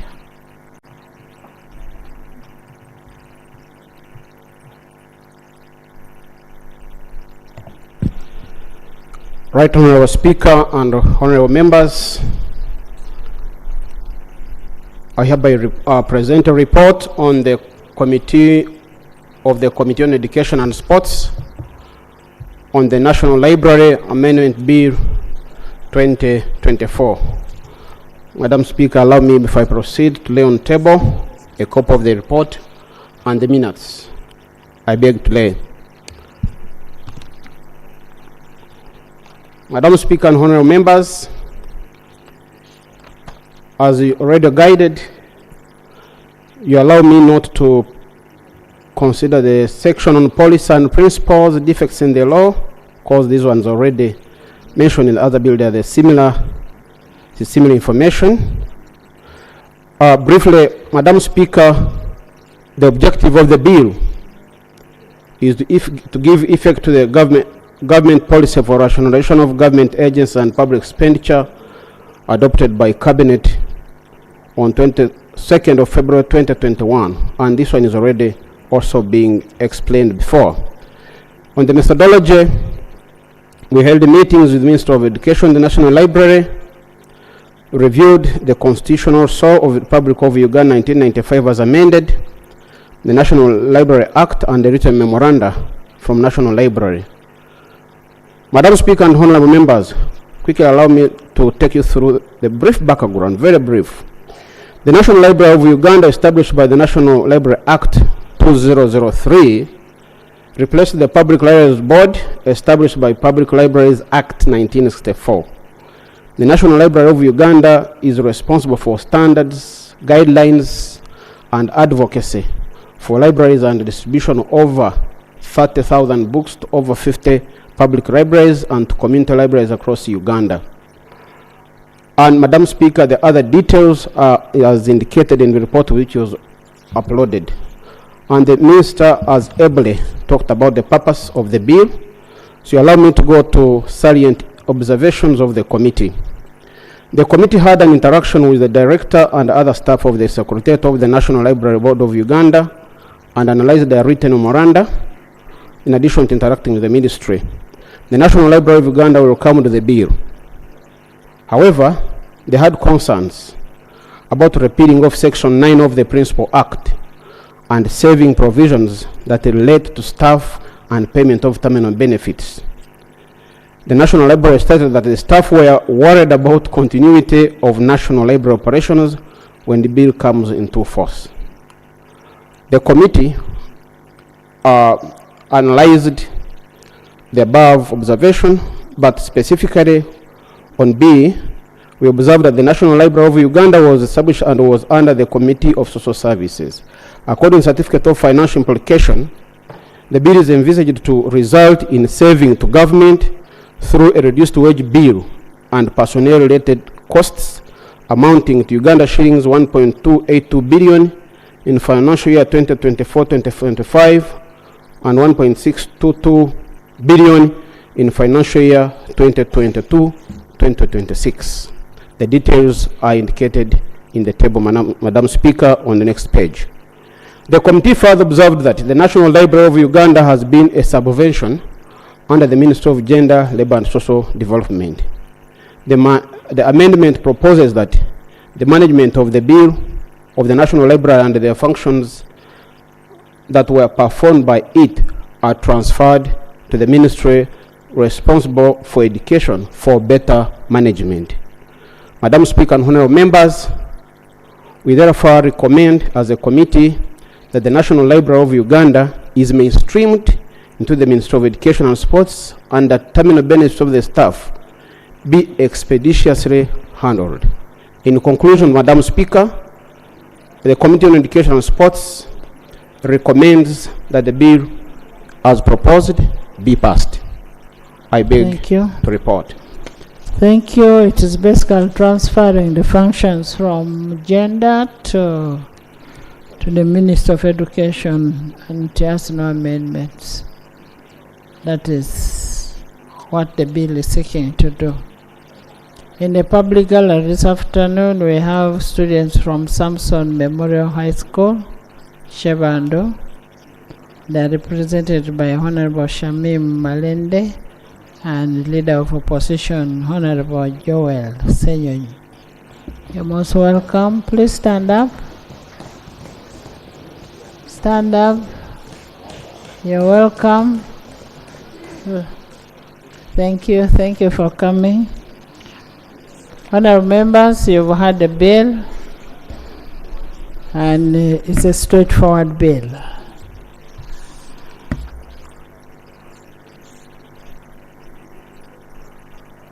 Yes, Dennis. Thank you very much, Right Honourable Speaker. Right Honourable Speaker, you just needed a clarification on how much we are looking at in terms of the terminal benefits that the committee did not put out in the report. Because how much they are saving 2024-2025? They are not saving anything. They are transferring from one place. It's like you transferring from NOP to NRM. They'll be calculated in accordance with the terms of employment. Right, Honourable Speaker. So honourable members, there is a cost. All these bills have a cost, especially in terms of payment of staff. And remember the issue of REA. Up to today, most of the REA staff have not been paid. All of them have costs. So the issue of the costs must be handled by the receiving ministry, and as a house that does appropriation, you must budget for it. I put a question that the National Library Bill 2024 be read for the second time. Those in favor say and the contrary nay. The ayes have it. The National Library Amendment Bill 2024, Bills Committee stage.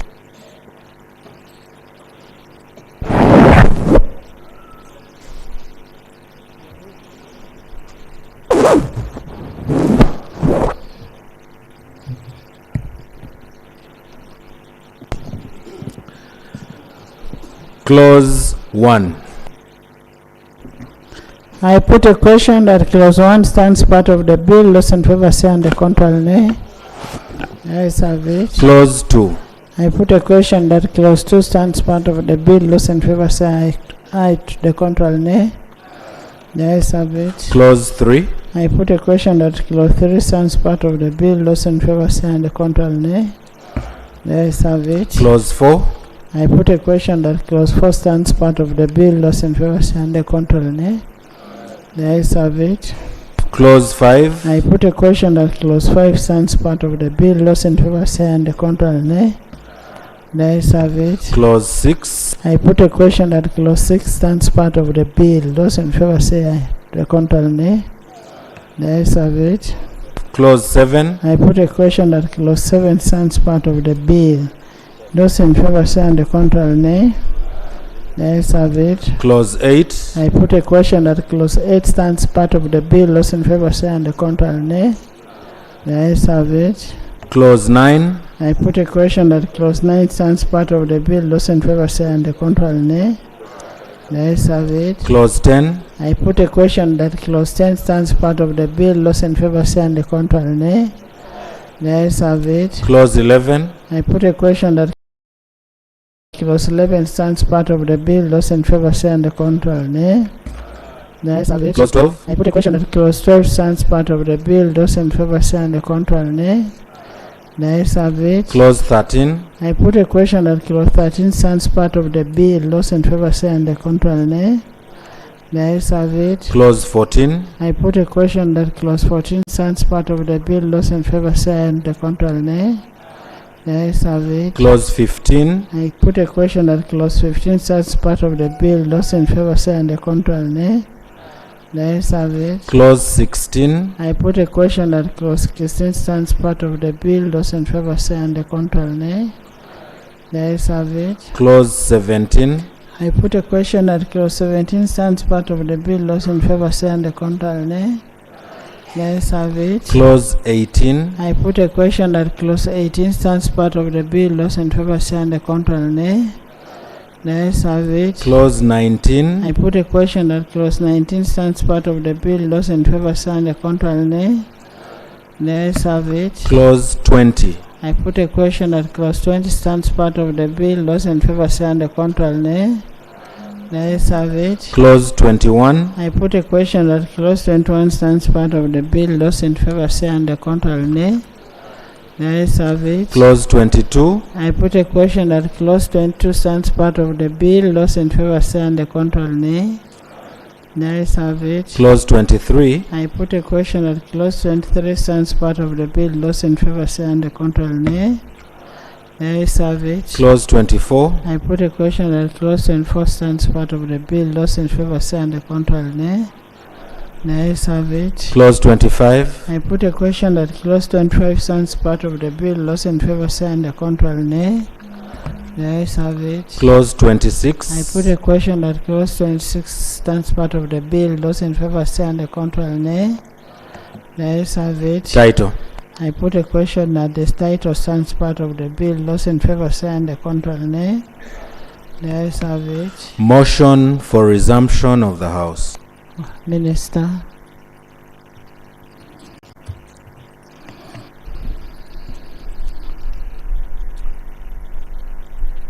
Right Honorable Speaker, I beg to move that the House resume and the Committee of the whole House reports thereto.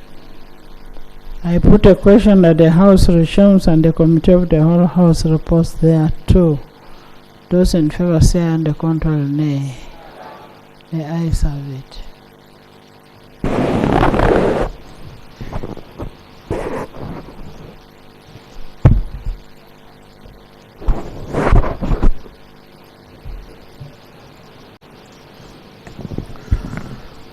Report of the Committee of the whole House. Honorable Minister. Right Honorable Speaker, I beg to report that the Committee of the whole House has considered the bill entitled the National Library Amendment Bill 2024 and passed it without amendments. Motion for adoption of the report of the Committee of the whole House. Honorable Minister. Right Honorable Speaker, I beg to move that the report from the Committee of the whole House be adopted. I put a question on the report of the Committee of the whole House be adopted by this House. Those in favor say on the contrary, nay. The ayes have it. Bill, start reading. The National Library Amendment Bill 2024. Honorable Minister. Right Honorable Speaker, I beg to move that the bill entitled the National Library Amendment Bill 2024 be read for the third time and do pass. I put a question that the National Library Amendment Bill 2024 be read a third time and do pass. Those in favor say, and the contrary nay. The ayes have it. The National Library Amendment Act, a bill for an act titled the National Library Amendment Act 2024. Title settled and the bill passed. Congratulations. Bill second reading, the National Planning Authority Amendment Bill 2024.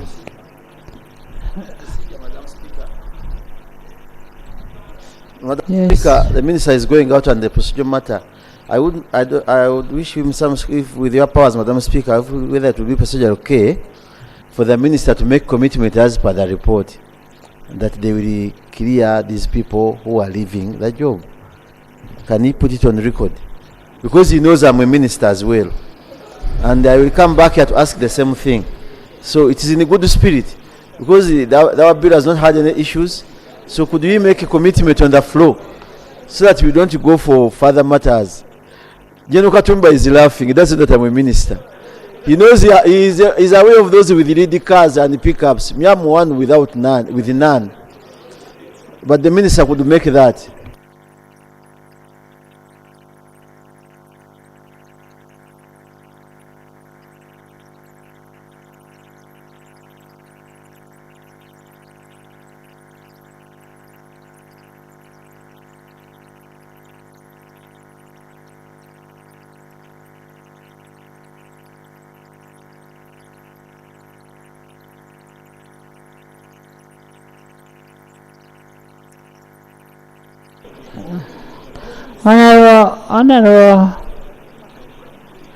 Honorable, the shadow is asking. Kindly just give him comfort, assurance that those people will be catered for where need be. Thank you very much, Right Honorable Speaker. Right Honorable Speaker, I want to thank my Shadow Minister for following whatever has been taking place very keenly. And I want to assure him that now that it's a law, everything is going to be implemented as the law says. Thank you. Thank you. Next.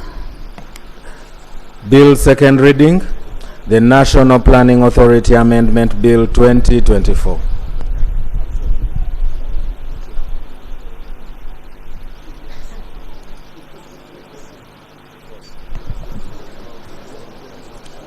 Honorable Speaker, I beg to move that the National Planning Authority Amendment Bill 2024 be read for the second time. I beg to move. Thank you. Seconded. Seconded by Loy, by Acrobat, by Tony, by Isingiro, Iganga, Dubai, Solomon. It's called Honorable Olobo Dubai.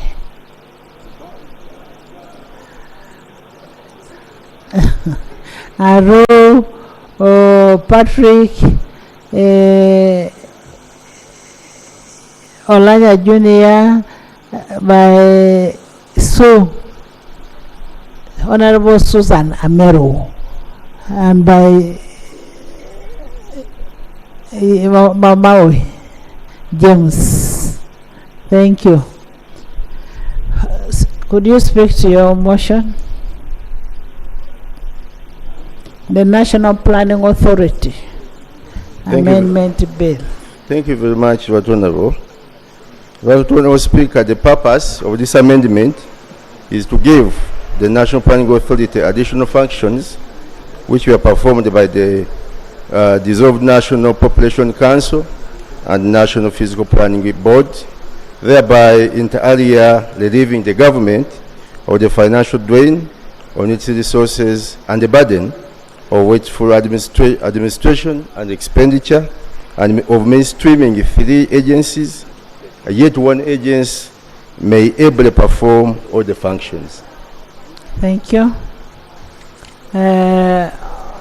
Chair, give us a report.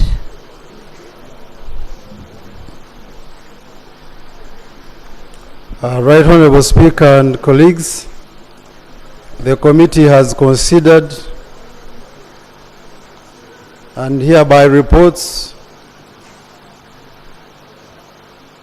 on the National Planning Authority Amendment Bill 2024. Right Honorable Speaker and colleagues, I hereby lay the minutes, the acts thereof, presentations and supporting documents in the original reports. I hereby lay. Please lay.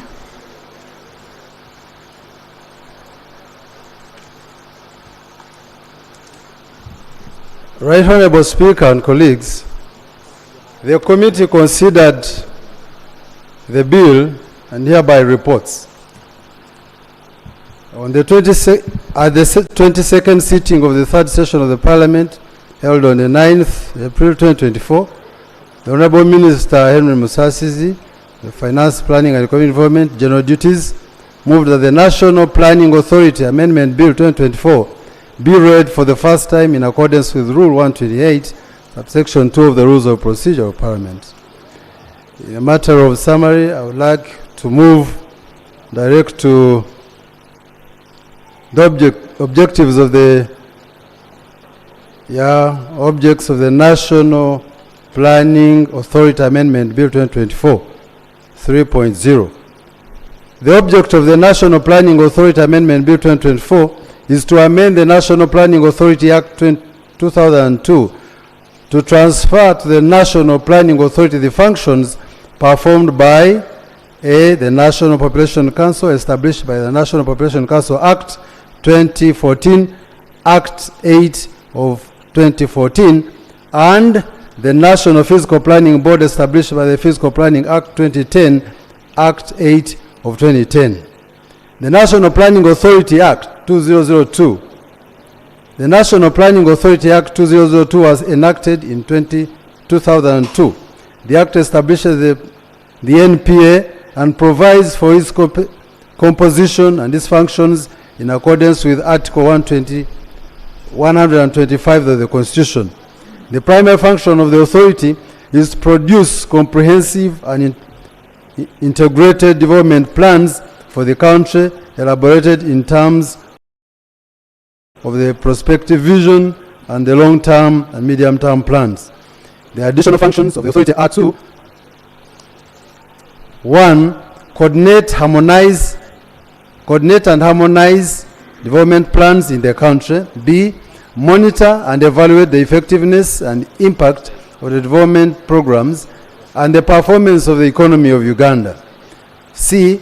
Advise the President on policies, strategies for the development of Uganda. And D. To support local capacity development for national planning, and in particular provide support and guidance to the national and local bodies responsible for the centralization plan process.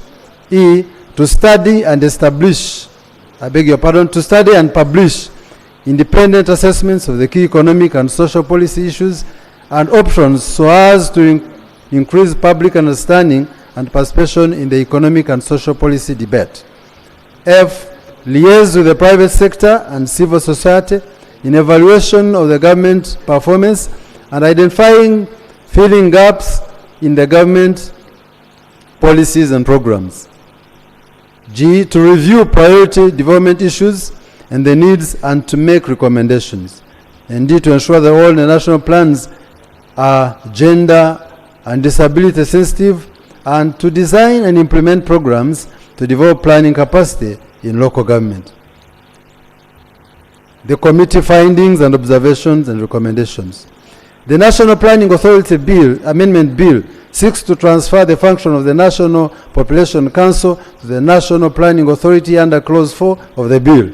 The committee observed that the National Planning Authority Act was enacted in 2002, and the functions of the authority are to, 1, coordinate and harmonize development planning in the country, to monitor, evaluate the effectiveness and the impact of development programs and performance of the economy of Uganda, advise the President in policy strategies, and go on and go on like I had read before. The committee further noted that the mission of the National Planning Authority is to produce comprehensive economic development plans for the country. The National Planning Authority is also mandated to coordinate development planning in the entire country and to advise the executive branch on the best practices and strategies for the development of the country. The agency is charged with the economic evaluation of public projects and programs in collaboration with the civil society and the private sector. It is also responsible for the development of the local enterprise in the development planning nationally and at the district level.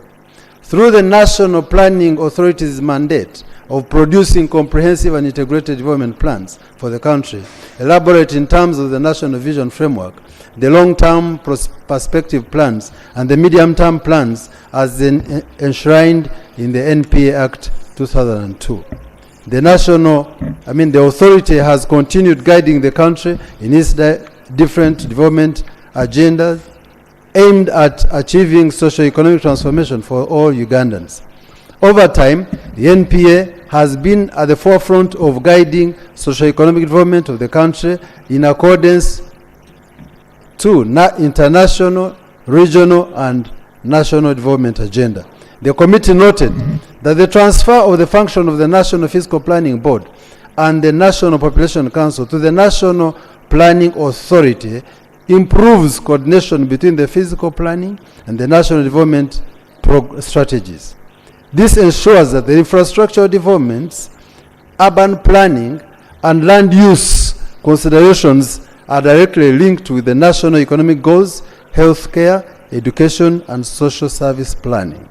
The committee further noted that the transfer of the functions of the National Physical Planning Board and the National Population Council to the National Planning Authority promotes a holistic planning approach. Integrating physical planning with broader economic planning encourages a more holistic approach to sustainable development. It ensures that the physical infrastructure development support broader economic and social goals are achieved. The committee observed that the transfer of the functions of the National Physical Planning Board to the National Planning Authority achieves the government policy of rationalization. The functions of the National Planning Authority shall be efficiently and effectively achieved and also relieves the government of the financial drain on its resources and the burden of wasteful administration and expenditure.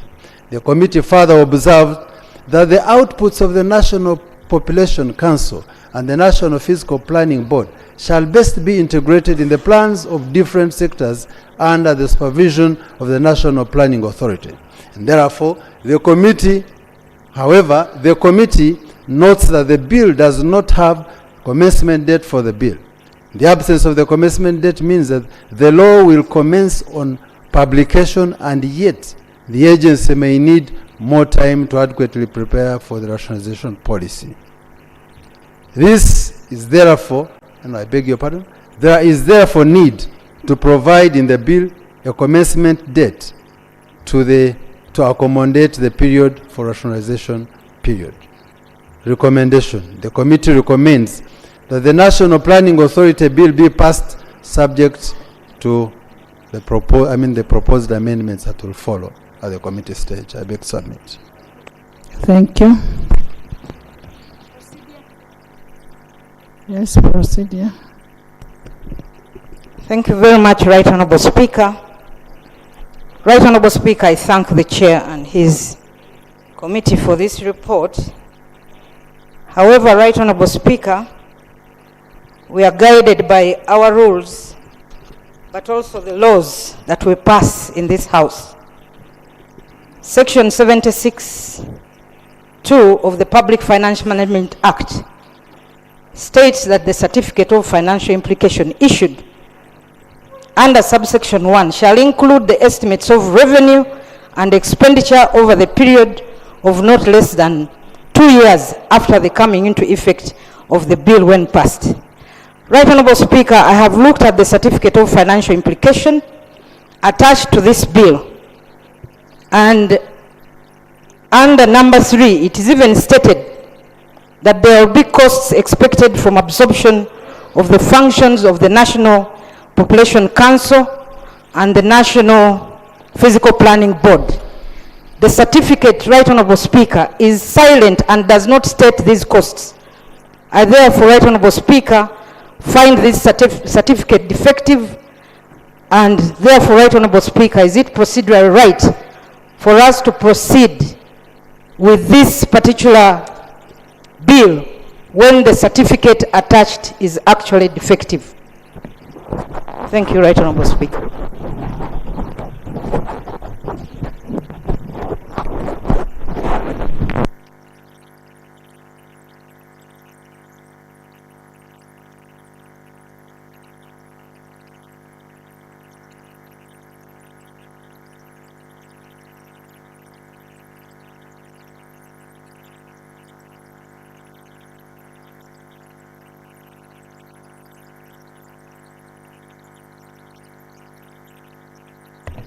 Right Honorable Speaker and colleagues, the certificate of financial implication was presented, and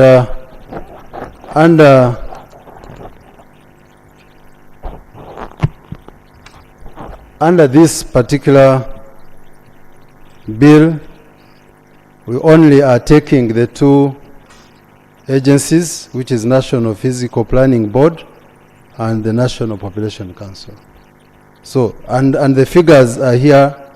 Non-wage recurrent is 4.549, and under National Population Council is 10.88. And they are just moving to the National Planning Authority. You're actually moving from one institution to the other, and there are only 2 clauses. Yes. Thank you, Right Honorable Speaker. Right Honorable Speaker and Honorable Members, I understand the rationale of trying to rationalize and save money. But let's address our minds to reality. The National Planning Authority's cardinal role is advising on economic, macro, and micro policy of a country. The role of the National Physical Planning Board is particularly on land use, management, and distribution of resources.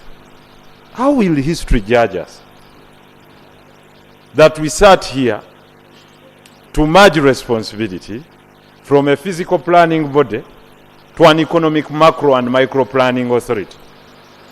Now, let's look for all the justifications that you would borrow. Minister of Public Service. Is it that there is expertise in the National Planning Authority for land use, management, and distribution?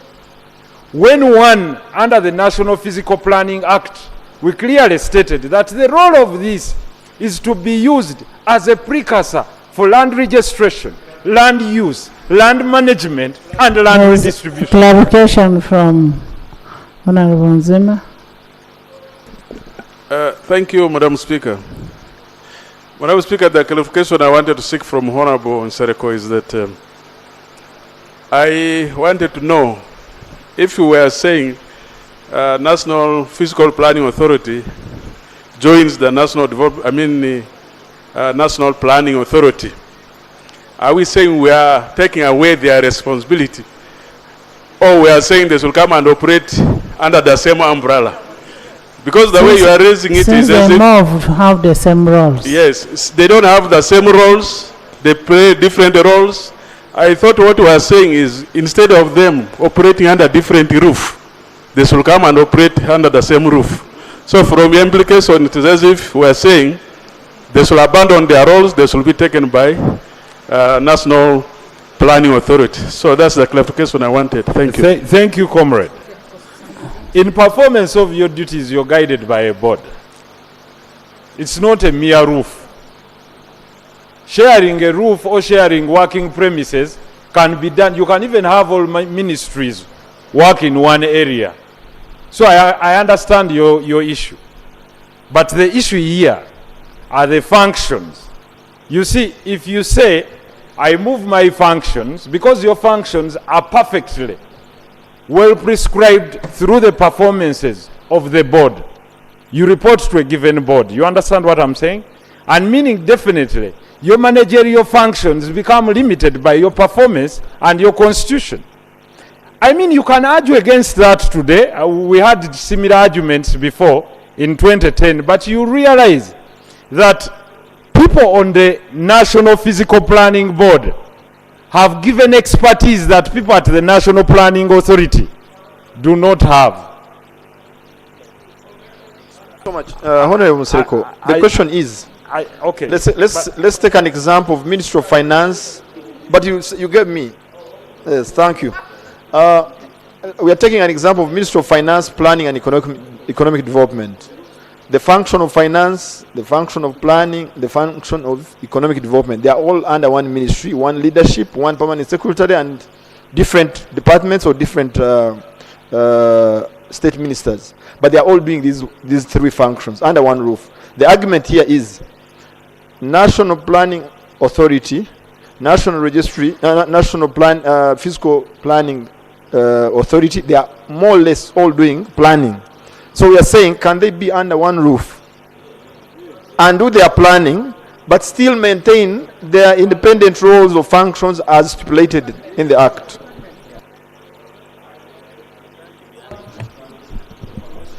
I want to appreciate. Honorable member, you started a debate before I opened. I thought you were asking for a clarification, and which clarification the owner of RAPEX wants to give. Let's first get the clarification, because we are now talking about NPC, NFB being taken to NPA. Maybe he has a reason as to why he wants it that way. Honorable Minister, then you will come.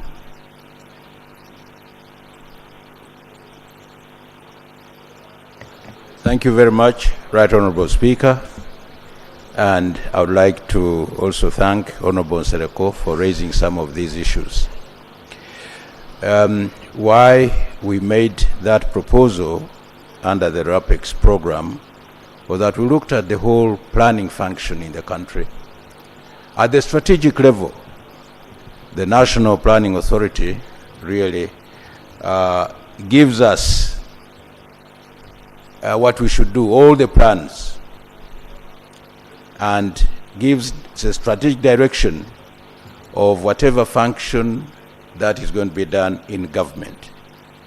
Then after that, the other ministries or agencies or departments really break down this strategic plan into plans that are manageable and executable in their various ministries and departments.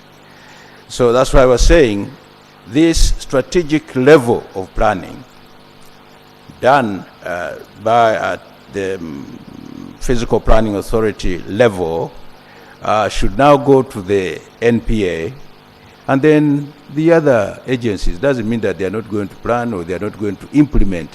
Most of these other agencies are actually now the operational agencies, translating the strategic plans into actions which lead to the development of the country. In other words, strategic level means a master plan, the whole bigger macro idea of a plan, which is going to be reduced into implementable, actionable programs.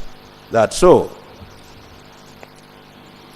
Honorable Minister, maybe could we first get to know what does the National Planning Council do?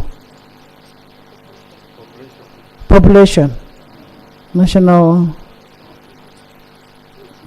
planning, the population bit of it. The planning population, what does it do? Well, it looks at the nation's demographic The picture. demographic, yes. The demographics, the characteristics. Honorable, first listen. It helps you. Its characteristics and definitely the trajectories that the population is likely to take. And then after that, other aspects regarding the improvement and the development and the visions of the population done by the various ministries that are concerned with that subject. Then what about the fiscal planning? The fiscal plans, this is largely in the Ministry of Lands, Housing and Urban Development, all those fiscal plans and how they are executed, and the actual even implementation, the actual oversight over these things. These are left to the Ministry of responsible for physical planning, that is Ministry of Housing, Lands and Urban Development. So why are you moving it away from lands and housing? We are looking at the strategic level. Just the planning, this is strategic. Otherwise, all the other plans that we follow really are done by the National Planning Authority. And at that strategic level, you have the macro plan, and then below, these other agencies which are operational, break that into actionable points, and they're executed. And what does NPA do? It is that NPA which I'm talking about. That gives us the strategic micro plan. And then below, we have these other agencies translating the strategy. So you want, honorable members, let's hear what the minister says. Yes. Like we have the vision, for instance, 2040, vision 2030, and so on. All that is contained in the NPA purview. And then below that, we have the various agencies, the departments, which reduce this strategic plan into actionable plans, and they are executed for the overall development of the country. A clarification from infrastructure. Thank you, Right Honourable Speaker. Right Honourable Speaker, I think now the word that has confused us and led us where we are is planning. Now, we have Right Honourable Speaker, this word has really confused us, because National Planning Authority is at policy level, formulation. Strategic. Now, you are talking about physical planning, board. It has even a component of enforcement. That is at a lower level. Enforcement up to sub-county, from national to sub-county. You are talking about a country whose land use is one of the most disorganized. People build on trenches, and you are saying you want NPA. Now, you want to take it to NPA, you are getting it from lands. Now, this word planning, we should condemn it. It has really confused us. So I want to move Right Honourable Speaker that we clearly look at this word. I'm not against mainstreaming it, but my concern is where are we taking it? Because we are really moving as a misguided missile on this. We should reconsider our position. But yes, Herbert, Richard, youth. Thank you, Right Honourable Speaker. Right Honourable Speaker, the information I wanted to give, the National Planning Authority has a major mandate of making comprehensive, integrated development plans. And I want us to mark the word integrated and comprehensive. Therefore, you cannot make any other development plans without looking at the physical, the space. Now, that's the reason, and the human resource. That's the reason why we have that feeling that if the integrated comprehensive planning is under the same house, there will be a lot of coordination, but apparently, physical planning is doing it separately. National Population Council on demographic planning is doing it separately, and that's why we have actually not failed to do the planning the way it's supposed to be, because all these leakages must be coordinated. I thank you, Madam Speaker. Yes, Richard. Thank you, Right Honorable Speaker. I want to join my colleague Herbert in this matter. Right Honorable Speaker, when you're planning for national development, and as he put it, integrated, you're planning for resources and their usage. And to plan for resources, you need to know the population that you're looking at. You need to look at the resources and even the use of such resources. So if the biggest problem we've had in the country, Right Honorable Speaker, is planning in silos.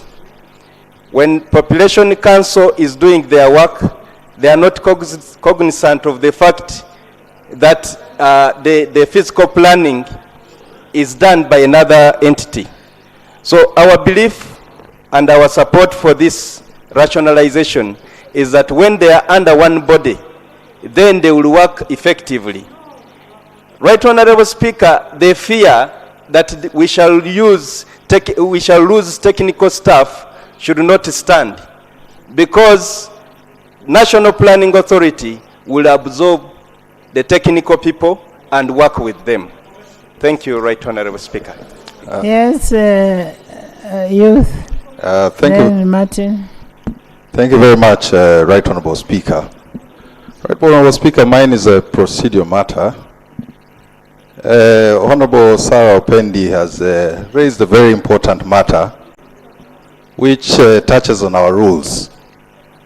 And she says that the certificate of financial implications is defective because it does not have estimates of the revenues and expenditure as required by the Public Finance Management Act. Right Honorable Speaker, one of the things you've insisted on... Can you first get that from the Attorney General? Because it was responded to. Attorney General. Thank you, Right Honorable Speaker. Right Honorable, when a law is made, the intention is to achieve a particular purpose, meaning that you have identified a mischief and you have identified ways to address it. I want to read an extract from a report of the function analysis for the merger of the NPA and the National Fiscal Planning Board under the National Planning Authority. Just one paragraph, Right Honorable. It says, the functions of the National Physical Planning are aligned to those of the National Planning Authority and operationalized under the Department of Infrastructure, Industry and Physical Planning. Therefore, the coordination of strategic physical planning functions, that is, development of the country's master plan at national level, will be the responsibility of the National Planning Authority, and the operational physical planning functions, the approval of detailed plans for the local governments, will remain the responsibility of the Ministry of Lands and Urban Development. Yes. I beg to submit. Thank you. Honorable You first do it. Right Honorable Speaker, after listening to the Deputy Attorney General and the contributions from Honorable Abbott and Honorable Wanda, this, it can only be fair for this House to promote integrated planning. Planning, even at a family level, if you do it in a disintegrated manner, that place, that home will be disorganized. Government should be given credit for thinking through this aspect of planning and accepting to bring it into one house. The clarification given by Honorable Deputy Attorney General would put this house at a comfort zone to make a decision, even right now, to support the move so that we all, if you are a planner, people are worried about the physical planning, it's all planned, but we are talking about not getting enough because of poor planning. And we all know where this all is going to lead because we have a ministry in charge of planning and finance.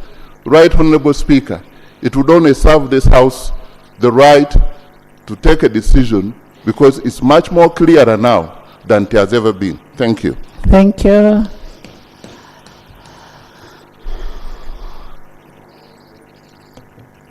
Thank you, Right Honorable Speaker. Right Honorable Speaker, I would like to continue to submit that physical planning is specific and it requires a body of professionals that oversee physical planning, lest Uganda shall go down into the annals of history as the biggest slum in the world. And I'm telling you this, and you can quote. And the reason is that we do not take what is very cardinally important, mainly in planning, land use and land use management, to be a priority. We've looked at different loans that have been extended to Uganda. And one of the biggest comments has been land use and operationalization of the functions of the committee of the board on physical planning nationally. With over 241,000 square kilometers, 7.2% probably water bodies, 82.7 covered land, and the rest national parks, etc. I do not think, and I will beg to submit, that the National Planning Authority has the expertise and capability with its integration, I can say, and you can differ as you wish because you normally do so. But I would like to state clearly that the National Planning Authority does not have the expertise and capability to perform these duties to the letter. I can see the rush for rationalization. I've looked for the justifications. The Speaker normally asked for the qualitative and quantitative analysis and cost economic benefits that have been applied. On this, I can see a waiver. I can see my brother from Karamoja saying I've not been following. But I appreciate how much Karamoja is well planned. And I can see your comfort. But history will register. Please give me the information. Thank you from Chisoro. Right, Honorable Speaker. Honorable members, I don't know why we are over-dwelling on this. We are talking about NPA and National Fiscal Planning. And it says it has technical engineers who do it. If we can get technical, like we've passed the other bills, get technical people from fiscal planning and take them to NPA.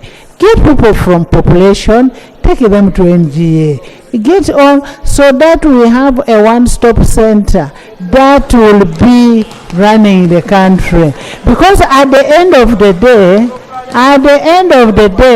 when the National Planning Authority is planning for this country, it has to know how many people it has in the country. It has to know what kind of roads that it is dealing with, how much.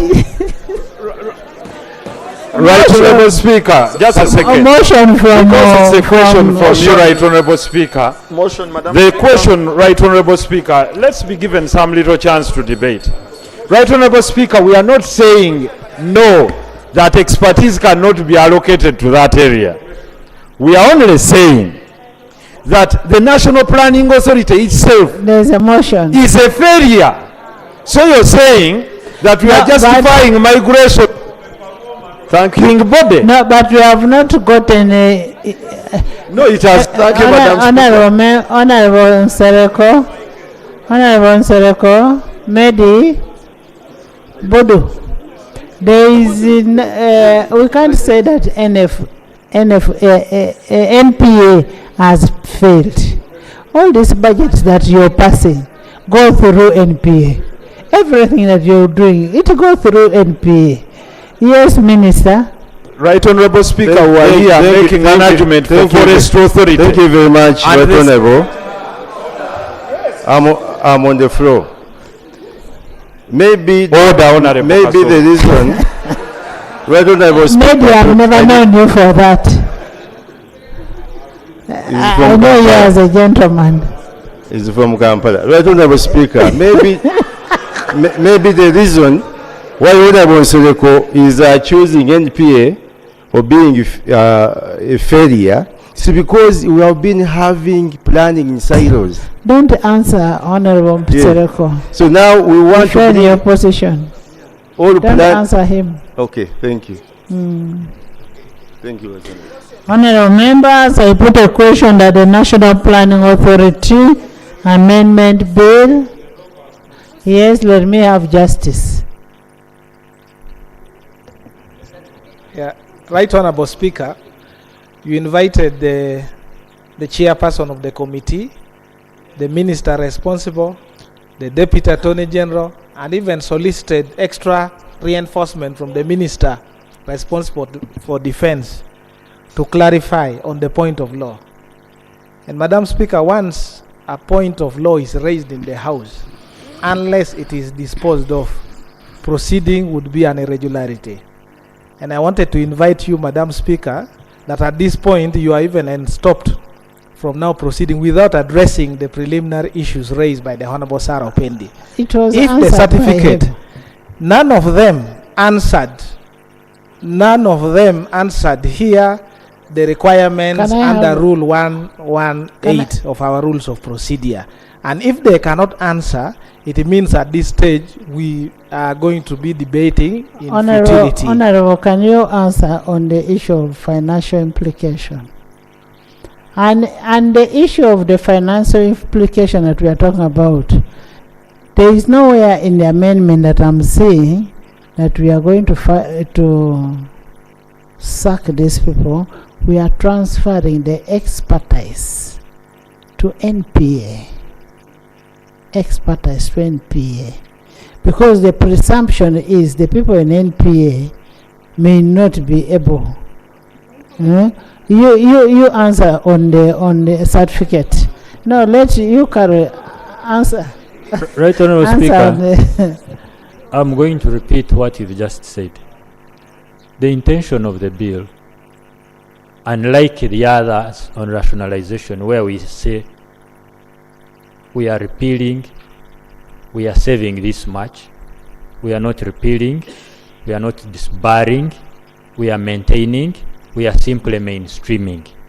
We are bringing the functions of these bodies under one umbrella called National Planning Authority, but maintaining them as they are.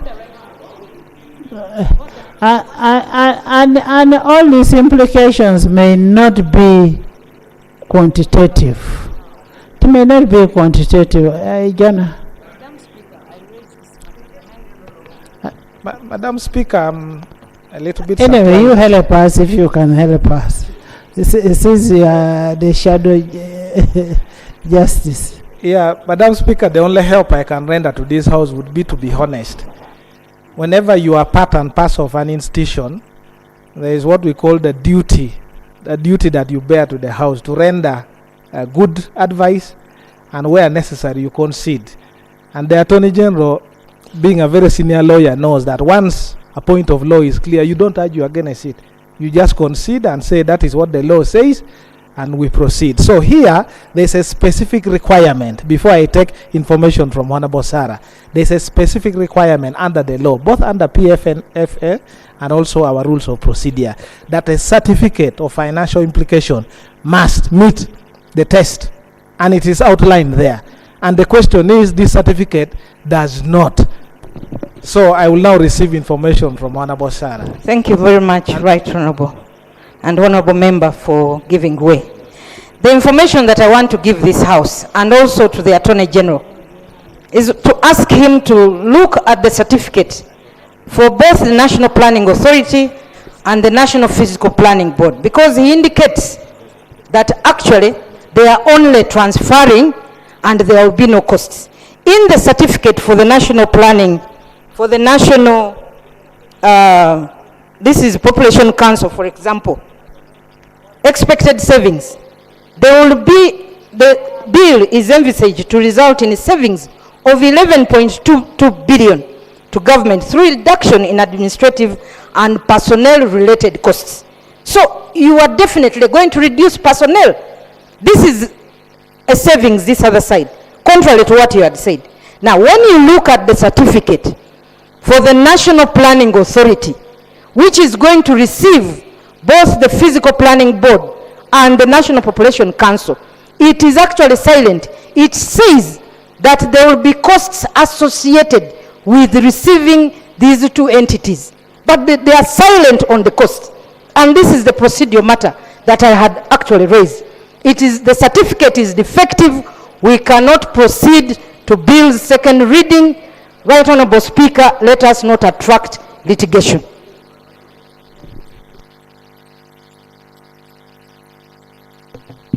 Right Honorable Speaker, two quick issues. One, on the certificate of financial implications, the Deputy Attorney General earlier on was responding to our colleague, the Youth MP. Honorable Deputy Attorney General, you did not with specificity respond to the question of the certificate of financial implication. You responded generally, because the issues are very specific on the amounts, because figures are figures, yeah? So maybe you need to compose yourself and respond, because you did not, you spoke very generally, not specifically to the question. Number two, Right Honorable Speaker, I'm actually a little bit alarmed that government is saying that part of the reason there's been challenges with planning is because these entities are in different locations, so they are not in sync. That has alarmed me, because I did hear that from the Honorable Kasolo, that now that they get to be under one roof, they will be listening to each other a lot more. I would expect a different and even better reason. You know, all the while, as I have been saying, the compelling argument has been on cutting down government expenditure. But now if you're saying that, you see, they are not listening to each other because they're in different locations, then you need to be better organized as government. That would mean for me that even under one roof, there will still be challenges. You will say, you see, this is a desk on third floor, the other one is a desk on first floor. I think let's be a lot more compelling in our arguments. We want to cut down on government expenditure, yes, but we want to make sure there is efficiency. And that efficiency question is not coming through properly, Honorable Kasolo. And that's why some members are saying, wait a minute, can we be convinced properly? Because there's Physical Planning Board here, there's Population Council, there's National Planning Authority. In the ideal situation, I want to see how we lessen all government expenditure. I want to see how instead of having 80 plus ministers, we have 10. In the ideal. Because then you're cutting down and then ensuring efficiency. So that's something that you colleagues on the front bench are not addressing, and yet you need to address it and convince members realistically. Thank you, Right Honorable, for giving way. The issue of efficiency is very important, and we should take it seriously. Clarification, Honorable members, honorable members, Clarification, you have right, even just come here, just, let me first have Honorable Nambose. Thank you, Madam Speaker. Madam Speaker, we all appreciate the need to rationalize and to cut expenditure. But there are some things, Madam Speaker, that cannot be put together just for the sake of it. For example, even if we are to combine ministries, we would not put the Ministry of Education under Energy. Madam Speaker, fiscal planning is a function that involves day-to-day activities that run up to local authorities. I want to know, this National Planning Authority under the Ministry of Finance, how it will be able to supervise and monitor activities of physical planning that run up to local physical planning authorities, Madam Speaker.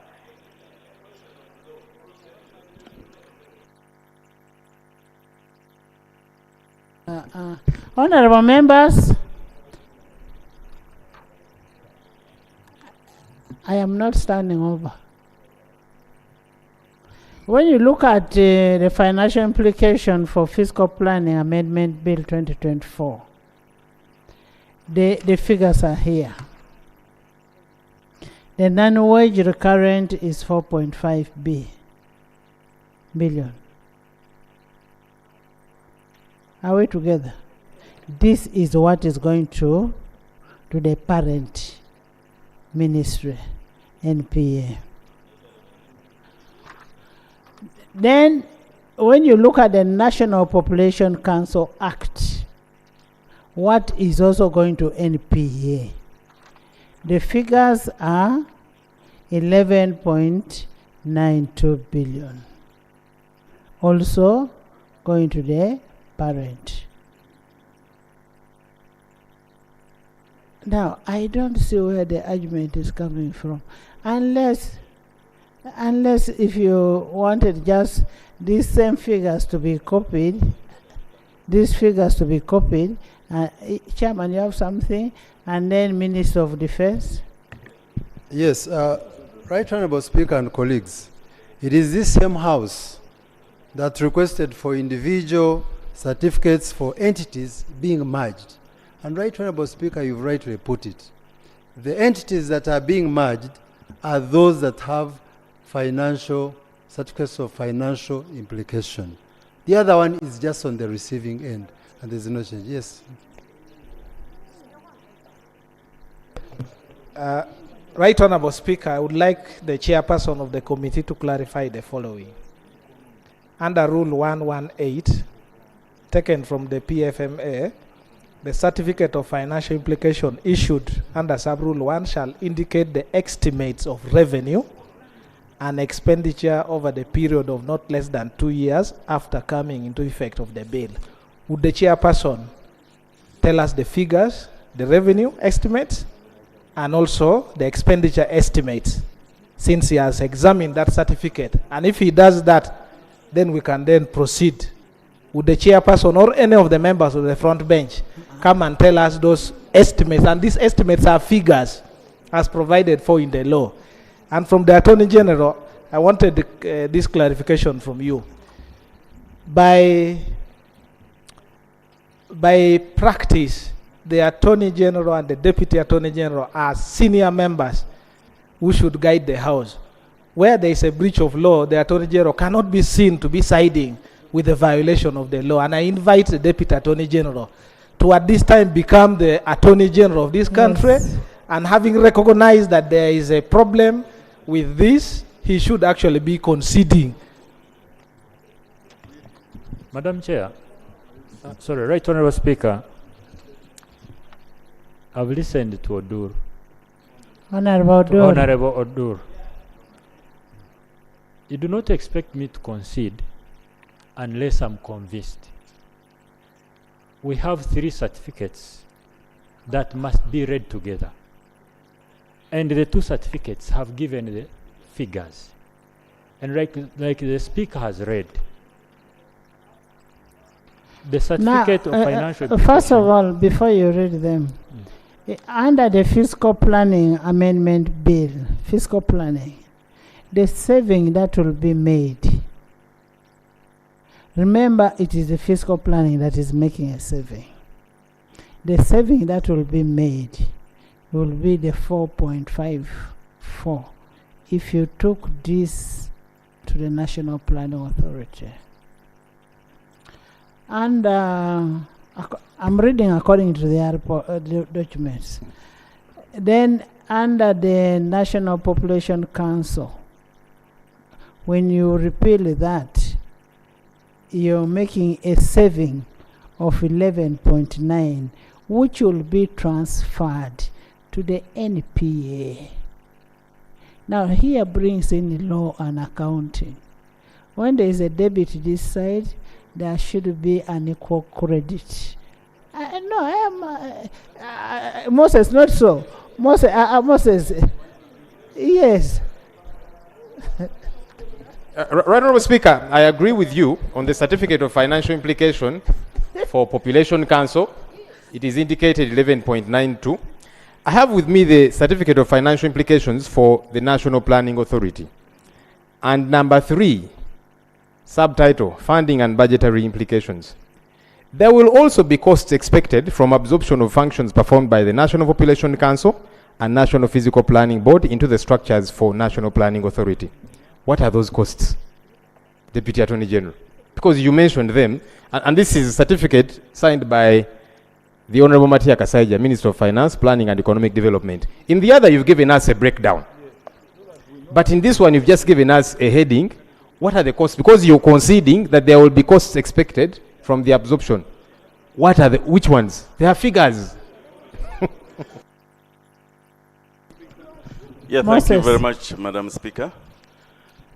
I just want to illustrate this in a very simple way. If you are carrying one exercise book there with you, and I'm going to give you the 2 that I have, okay? That's the additional weight that will come to you. So that's the cost that will actually arise. That will be there for NPA. The cost that is transferred from these other entities that are brought to them. That's the simplistic way I could illustrate it. Yeah, thank you. Honorable Harvard, Honorable Zijana, I will come to you.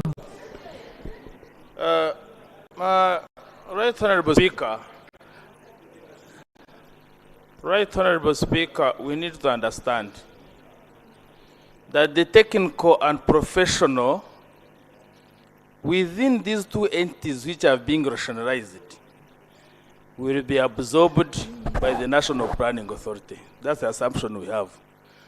And they will go with salary-related costs, which are personal. However, institutions have non-salary-related costs. If you're having 2 institutions, issues like rent, issues like internet, issues like electricity, issues like water, as issues you would actually save if you integrate the 2 institutions. Therefore, we believe or we are sure that staff who are technical from the Physical Planning Authority and the National Population Council will be absorbed to take their expertise to National Planning Authority. However, the non-technical staff who may be lost, that's the administrative staff who may be lost. They may be lost and some costs will be incurred. However, the non-personal costs which I have mentioned will be saved. And I think for that matter, we shall be making a big saving while consolidating and integrating the planning. I thank you, Right Honorable Speaker. Right Honorable Speaker, thank you so much for the opportunity. She says she was coming to me, so it's me. The Attorney General has admitted, Right Honorable Speaker, that there are 3 certificates of financial implication. 2 certificates indicate the anticipated revenue and expenditure. The 3rd certificate does not. And that is the defect we are talking about. Okay. I'll wait. The attention of the chair.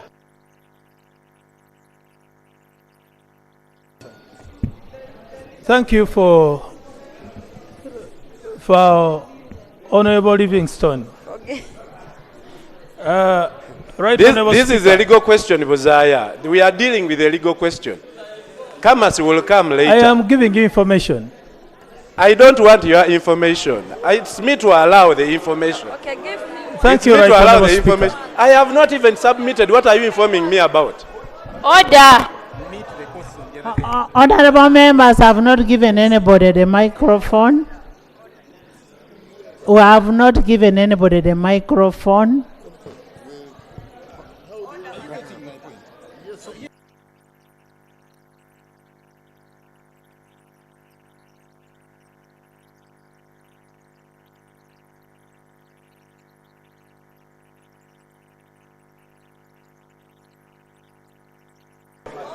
Order.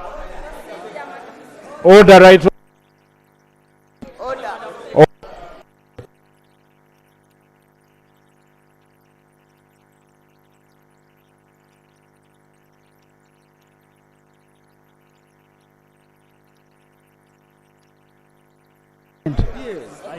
Honorable members, honorable members, can you sit? Can we hear from Lop?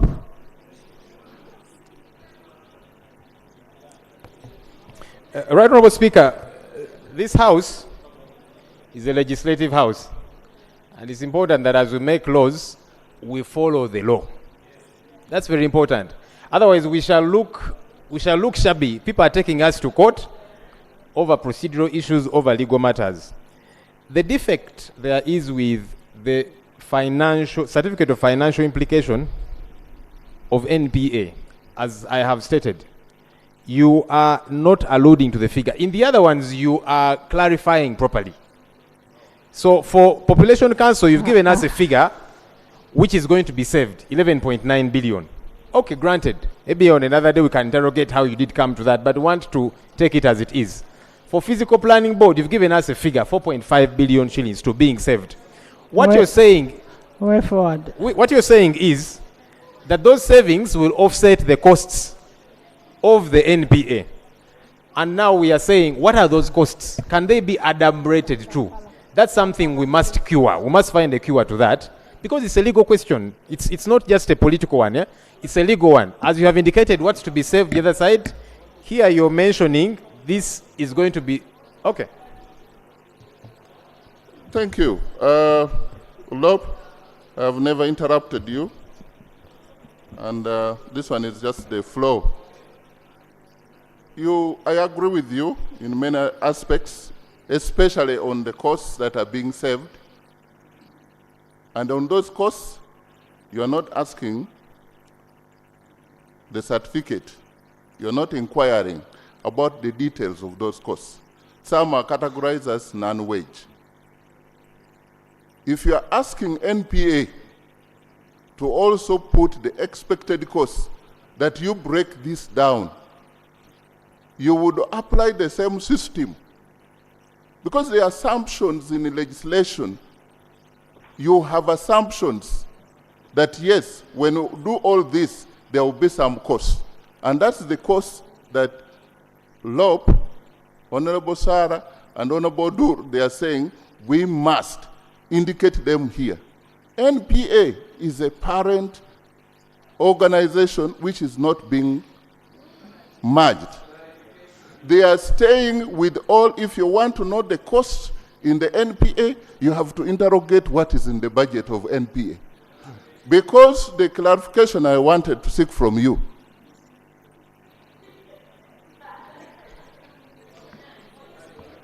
I know you passed through Busoga to go home, but stop intimidating me. Now, the clarification I want is that, no. The Right Honorable, protect me from my good friend.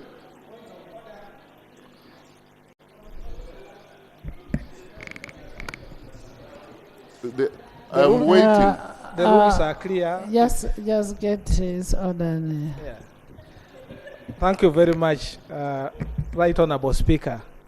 The point of order I want to raise to the Honorable Oboth is he in order to come to the floor of Parliament and confuse two simple and plain English words, revenue and savings. What the certificate require is an estimate of revenue and expenditure, not a saving. A saving has never been income, and we can debate that. You see, in order, therefore, to come and get confused by those two simple words.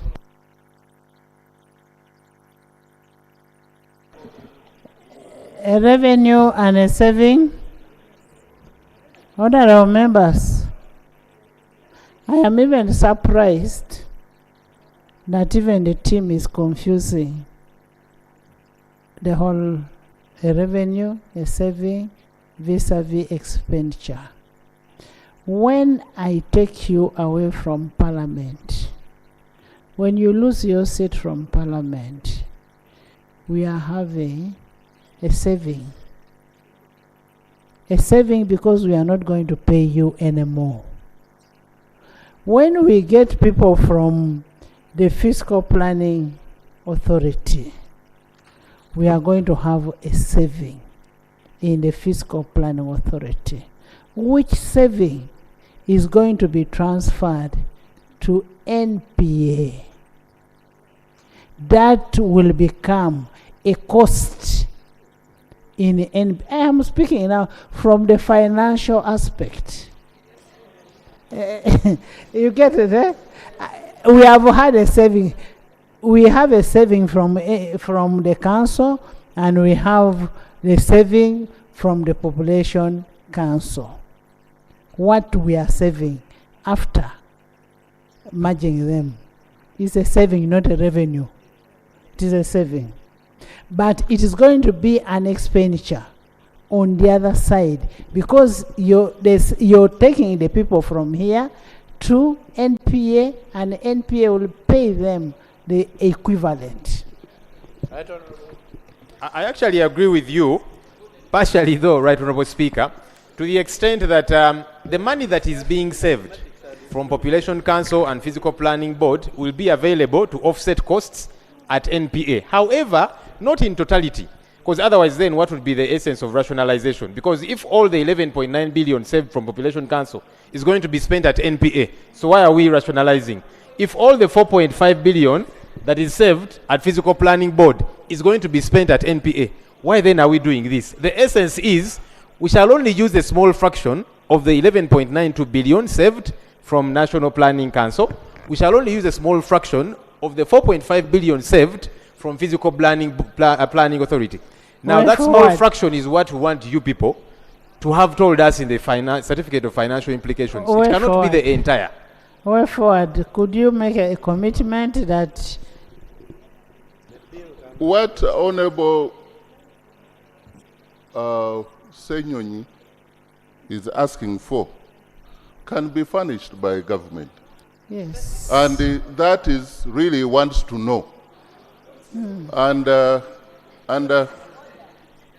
Minister of Finance is here, very able one, to make that commitment. But it should not be a deterrence to passing this law.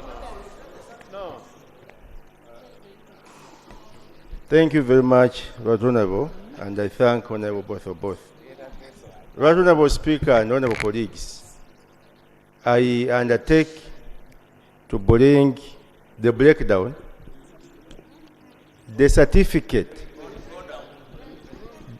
indicating the breakdown of the savings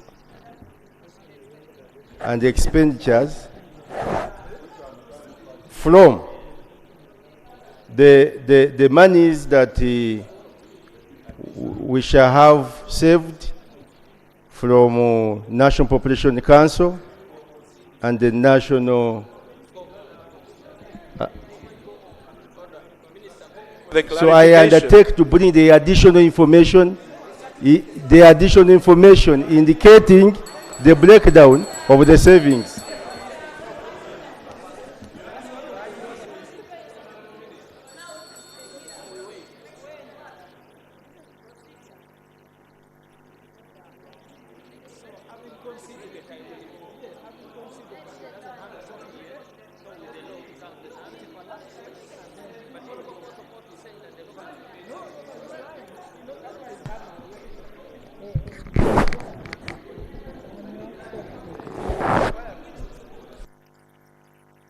AG.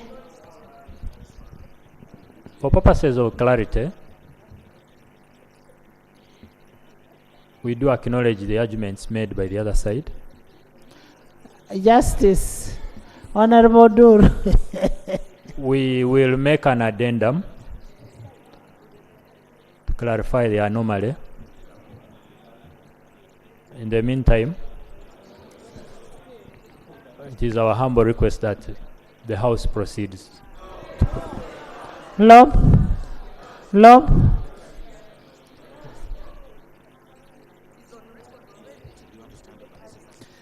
Right Honorable Speaker, this is a matter that is clear to the front Okay, bench. let's first go to NPC. We are not withdrawing the bill. Let's handle NPC. Let's handle the board, and then we come back to this one. Bill second reading, the National Population Council Amendment Bill 2024.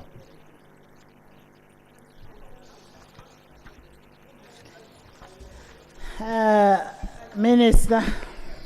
Sorry. The National Population Council Repeal Bill 2024.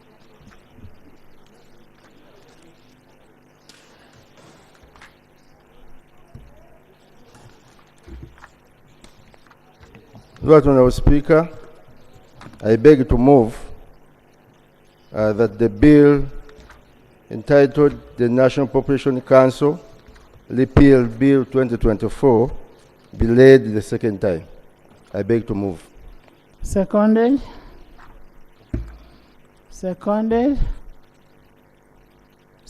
by the hollow side, including Shamim, Hanifa, Ojok, Macho, Kamuntu, Eva, Margaret, Esther, Council, and the whole side of NRM. Thank you.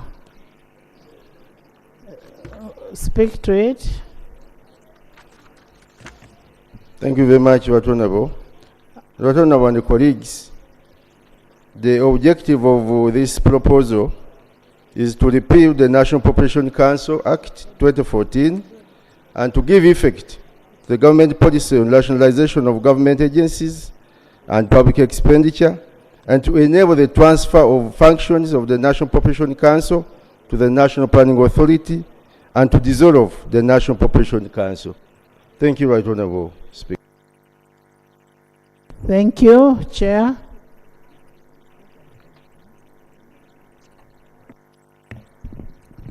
Right Honourable Speaker, I had earlier laid the details of the minutes and all the necessary submissions that were made during the interaction, and I hereby report. Right Honourable Speaker, honourable colleagues, at the 22nd sitting of the third session of the Parliament held on the 9th April, as earlier said, the National Planning Authority the National Population Council Amendment Bill 2024 was for the first time in accordance to Rule 128, subsection 2 of the Rules of Procedure tendered to this Parliament, and relatedly pursuant to Rule 129, subsection 1 of the Rules of Procedure of Parliament, the bill was referred to this Committee of Finance, Planning and Economic Development, and hereby reports the object of the National Population Council Amendment Bill 2024. The object of the National Population Council Act 2014 repealed Bill 2024 is to repeal the National Population Council Act 2024 and to give effect to the government policy on rationalization of government agencies and public expenditure, and to enable the transfer of the functions of the National Population Council, the National Planning Authority, and to dissolve the National Population Council. The National Population Council Act 2014 provides for establishment, composition, functions, and administration of the National Council and its Secretariat. The main function of the Council is to formulate policies, to give strategic direction on the implication of the objectives of the National Population Policy. The National Population Council Act 2014 repealed Bill 2024 seeks to repeal the National Population Council Act 2014 and effectively ensure that there is no duplication of roles by transferring the functions of the National Population Council established by the National Population Council Act 2014, Act 8 of the 2014, to the National Planning Authority established by Act 15 of 2002. Under Clause 6 of the bill, all the properties, assets, rights, obligations, liabilities of the National Population Council shall vest in the National Planning Authority. Proceedings commenced by or against the Council may be continued by or against the National Population Council. Effectively, the member and staff of the Council serving immediately before the commencement of the Act shall be paid their terminal benefits as per the terms and conditions of their service and may be redeployed to serve in the public service subject to availability of positions. The committee's findings, observations, and recommendations. The National Population Council Act 2014 Repeal Bill 2024 seeks to transfer the functions of the National Population Council to the National Planning Authority. The National Population Council Act 2014 was enacted to provide for establishment, composition, functions, and administration of the National Population Council and its Secretariat, with the main function of the Council being to formulate policies, to give strategic direction on the implementation of the objectives of the National Population Policy. The Council shall, to the greatest extent possible, cooperate with the government, line ministries, local governments, institutions, and civil society organizations in carrying out its functions under this Act. The Council is to advise the President on population matters and promote and popularize the National Population Policy and set up a National Population Data Bank. The committee notes that whereas the 2018 National Population Policy takes into account the provisions of the National Population Council Act 2014, the Uganda vision of attaining upper middle income status by 2040, the national development plans and their the processes, as well as other relevant international development frameworks like the ICPD, the Sustainable Development Goals, Agenda 2030, ESC 2050, as well as the Africa We Want and Agenda 2063, among others. The National Planning Authority, whose primary function is to produce comprehensive and integrated development plans for the country, elaborated in terms of the perspective, vision, and the long-term and medium-term plans, is best suited to carry out the functions of the National Population Council. And furthermore, the committee noted that the 2018 National Population Policy recognizes that in addition to the framework fundamentals like infrastructure, energy, information and communications technology, Uganda needs to pay attention to its human capital development if it is going to benefit from its demographic dividend. Integrating population strategies with the National Planning Authority will enhance capability to address demographic issues directly through development policies. The committee therefore observed that the repeal of the National Population Council Act and the transferring of the functions performed by the Population Council to the National Planning Authority is in line with the rationalization policy and effectively relieves the government of the financial drain on its resources and the burden of wasteful administration and expenditure. The committee further observed that the outputs of the National Population Council will best be integrated in the plans of different sectors under the supervision of the National Planning Authority. The committee, however, noted that the bill does not provide for the commencement of the Act, and the absence of the commencement date means that the law will commence on publication, and yet the agency may need more time to adequately prepare for rationalization policy. Recommendation. The committee recommends that the National Population Council Act 2014 Repeal Bill 2024 be passed subject to the proposed amendment that will follow. I beg to submit.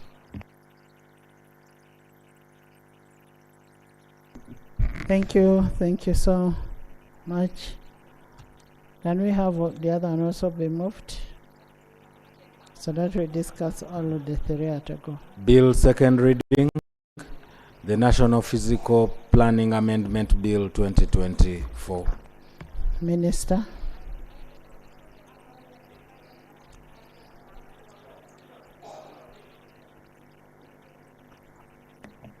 Thank you, Right Honorable Speaker. Right Honorable Speaker, I beg to move that the bill entitled the National Physical Planning Amendment Bill 2024 be read the second time. I beg to move. Thank you. Seconded. Seconded by Faith Achayo, Honorable Nzima, Honorable Apache, Queen, Kalaki, Kumi, Christine, Honorable Nandutu, Honorable Layo, Katenya, Council, Kahonda, Honorable Kahonda, Moses, thank you, and elders, thank you. Can you speak to it? Thank you very much, Right Honorable Speaker. Right Honorable Speaker and Honorable colleagues, the objective of this amendment is to give effect to the national policy of rationalization of government agencies and public expenditure, and also to enable the transfer of functions of National Physical Planning Board to the National Planning Authority established by the National Planning Authority Act 2002, and also to abolish the National Physical Planning Board. Thank you, Right Honorable Speaker. Thank you, Chair. Can you summarize?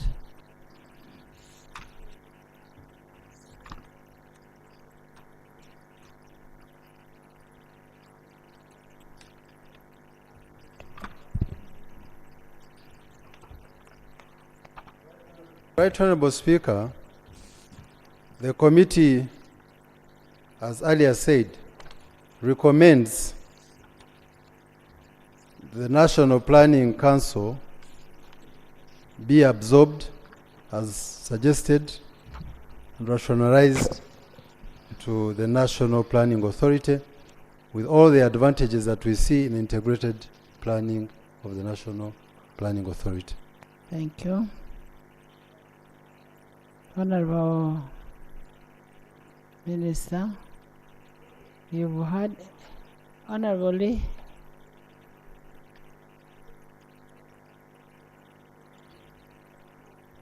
Madam Speaker, when the committee was making consideration of this matter, I appeared before them and I raised the issues which I'd wanted answers to, and it seems those issues have not been substantially addressed.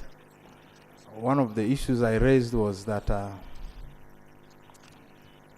the structure, the current structure of the National Planning Authority cannot allow this board to fit in. And we would have needed assurance from the movers of this bill that the current structure, if this board goes to the planning authority, will be a structure which has been approved by the public service, and that means the financial certificate which the minister was asked to bring would align to the structure. So in the event that is not proved, it would be important the House is addressed on that. Secondly, Madam Structure, the National Planning Authority, sorry, no, excuse me, Madam Speaker, the National Planning Authority is responsible for economic planning, and fiscal planning is a function to do with the land use planning, which is anchored on the Land Act and the land policy. And no, we talked about fiscal planning board. Yeah. No, we finished population. He came on physical planning, and that's what I'm rising on. Yes, you came on the need to dissolve the National Physical Planning Board and move its functions to the Planning Authority. I think I'm proceeding well. Yes. Madam Speaker, you need to protect me because it seems the matters I'm raising cannot be... Honorable, you know you're a single what? Minority holder. Yes. Honorable Lee, we've discussed that. We only have one item that we need to resolve, as it was raised by the Shadow Minister of Constitutional, and that is under Section 76 of the Financial Management Act 2015, which stipulates the cost estimates of the bill. It requires the Minister of Finance to accompany the bill with a certificate indicating the estimates of revenue and expenditure of a period of 2 years after coming into effect of the bill. The period, the previous three bills have some little details which are lacking regarding the certificate of financial implication as per Section 76 of the Public Finance Management Act. I will therefore request the technical team and the minister that as we stand over the three, as we wait for you to bring the three certificates, we'll give you a special consideration when you return in the next 1 hour to reintroduce your bills and then go to the question direct. So I am requesting that you go and bring the certificates as we continue with the other bills. Then we'll introduce and pass it without going to the committee. Most obeyed. Can we go to the next bill? Next bill, the Tier 4. I'm waiting for your certificates. Bill second reading. The Tier 4 Microfinance Institutions and Moneylenders Amendment Bill 2024.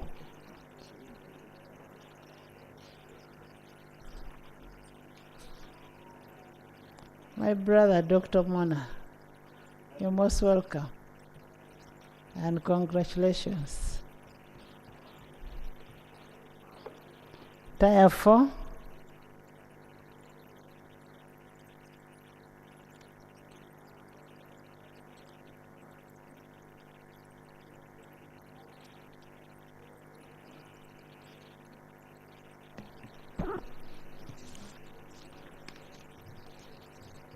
Right Honourable Speaker, I beg to move that the bill entitled the Tier 4 Microfinance Institutions and Moneylenders Amendment Bill 2024 be read the second time. I beg to move. Seconded. Seconded by Minister of Energy, Honorable Nandutu, Honorable Lanyo, Solomon, Katenya, Atiang, Esther, all of you. Thank you. Would you love to speak to it? And then you give us a brief summary of the Tier 4, Honorable Chair. Right Honorable Speaker and Honorable colleagues, the Tier 4 Microfinance Institutions and Money Lenders Bill 2024 seeks to amend the Tier 4 Microfinance Institutions and Money Lenders Act 2016 to dissolve the Uganda Microfinance Regulatory Authority established under Section 6 and to mainstream the functions of the Uganda Microfinance Regulatory Authority into the Ministry of Finance, Planning and Economic Development to give effect to the government policy on rationalization of government agencies and public expenditure. Right Honorable Speaker, I beg to move. Thank you, Chair.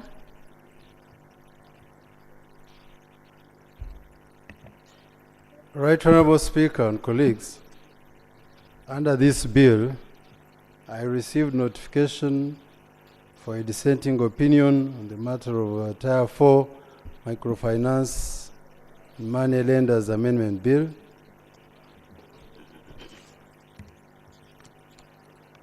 We've had a discussion with the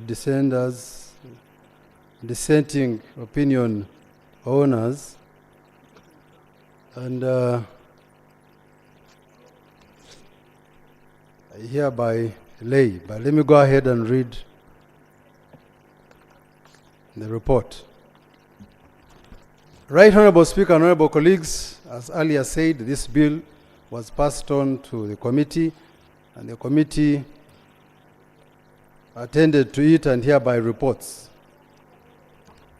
The objective of rationalization policy of government was earlier said, but the object of the Tier 4 Microfinance Institutions and Money Lenders Amendment Bill 2024 is as follows: to dissolve the Uganda Microfinance Regulatory Authority and establish Section 6, and to mainstream the functions of the Uganda Microfinance Regulatory Authority into the ministry responsible for finance, to give effect to the government policy on rationalization of government policy and public expenditure, government agencies and public expenditure, I beg your pardon.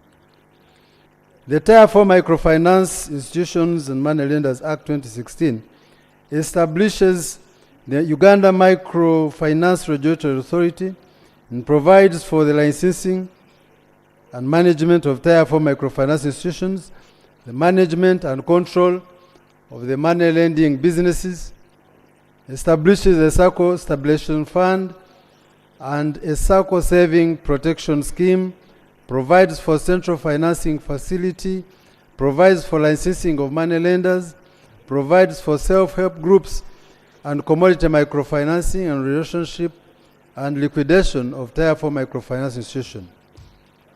Right Honorable Speaker and honorable colleagues, the committee's findings and observations as follows. A certificate of financial implication for the Tier 4 Microfinance Institution Money Lenders Amendment Bill 24 was tendered and was laid on table. Revenue and expenditure. Section 76 of the PFMA on cost estimates of the bills provides as follows: that every bill provided in Parliament shall be accompanied by a certificate of financial implication issued by the Minister, which was done.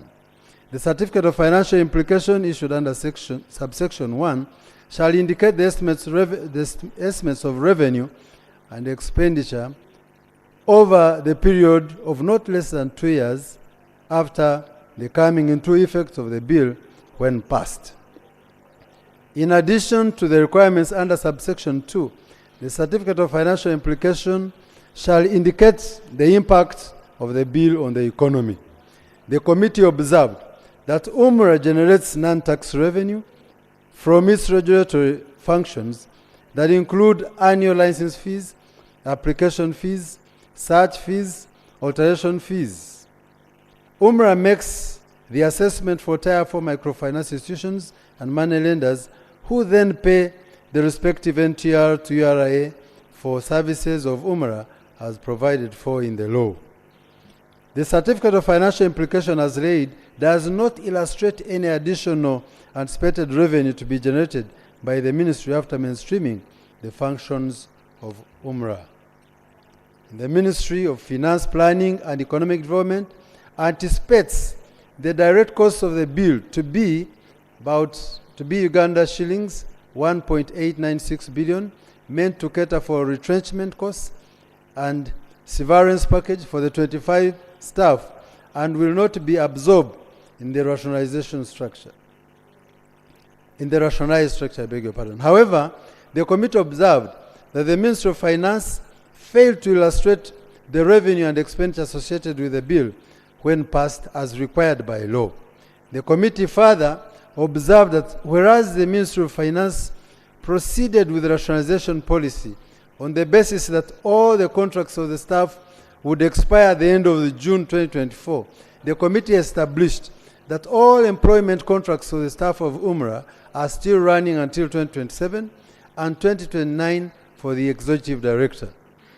The committee further observed the provision of 1.896 billion to cater for retrenchment costs and the severance package for the staff provided in the certificate of financial implication is significantly lower than the expected aggregated wage for all the staff of UMRA whose contracts are running for at least 3 to 5 years more, 5 more years from 2024.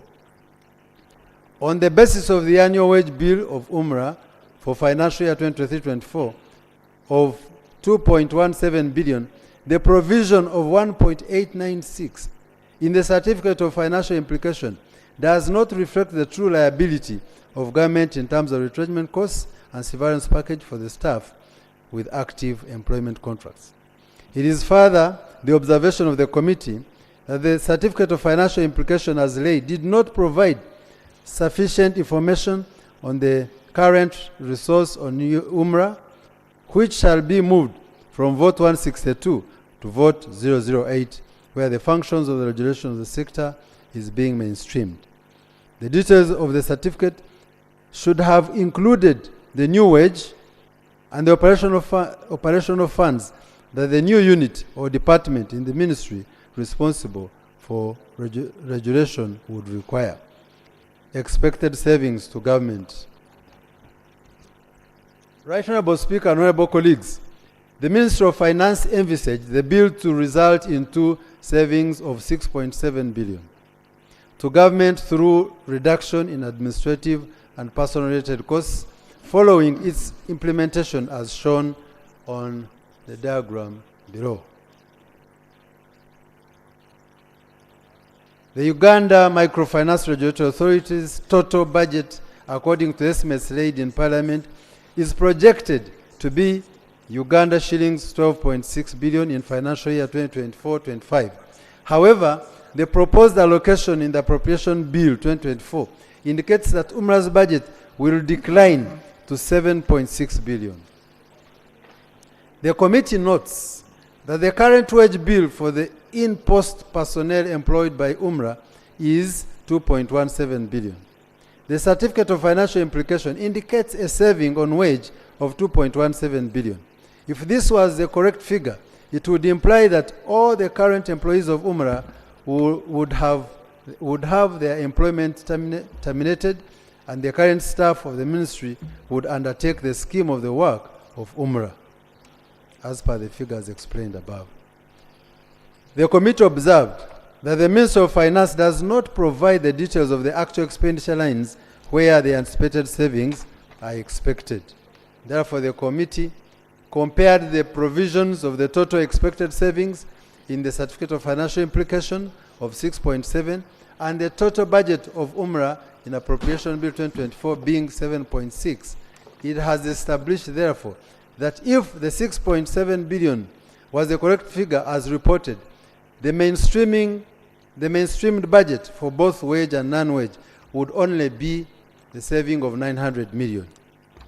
The 900 million will probably not be sufficient to cover the wages of the skeleton staff structure without any operational funds to regulate the entire industry. The committee observed that whereas the object of the bill is to, among others, rationalize agencies, stroke authorities, and public expenditure, thereby relieving government of the financial drain on its resources and the burden of wasteful administration and expenditure in the case of UMRA, it has enabled government to collect. In the case of UMRA, it has enabled government to collect tax revenue as indicated in the table below. Right Honorable Speaker, since UMRA established the total revenue collection from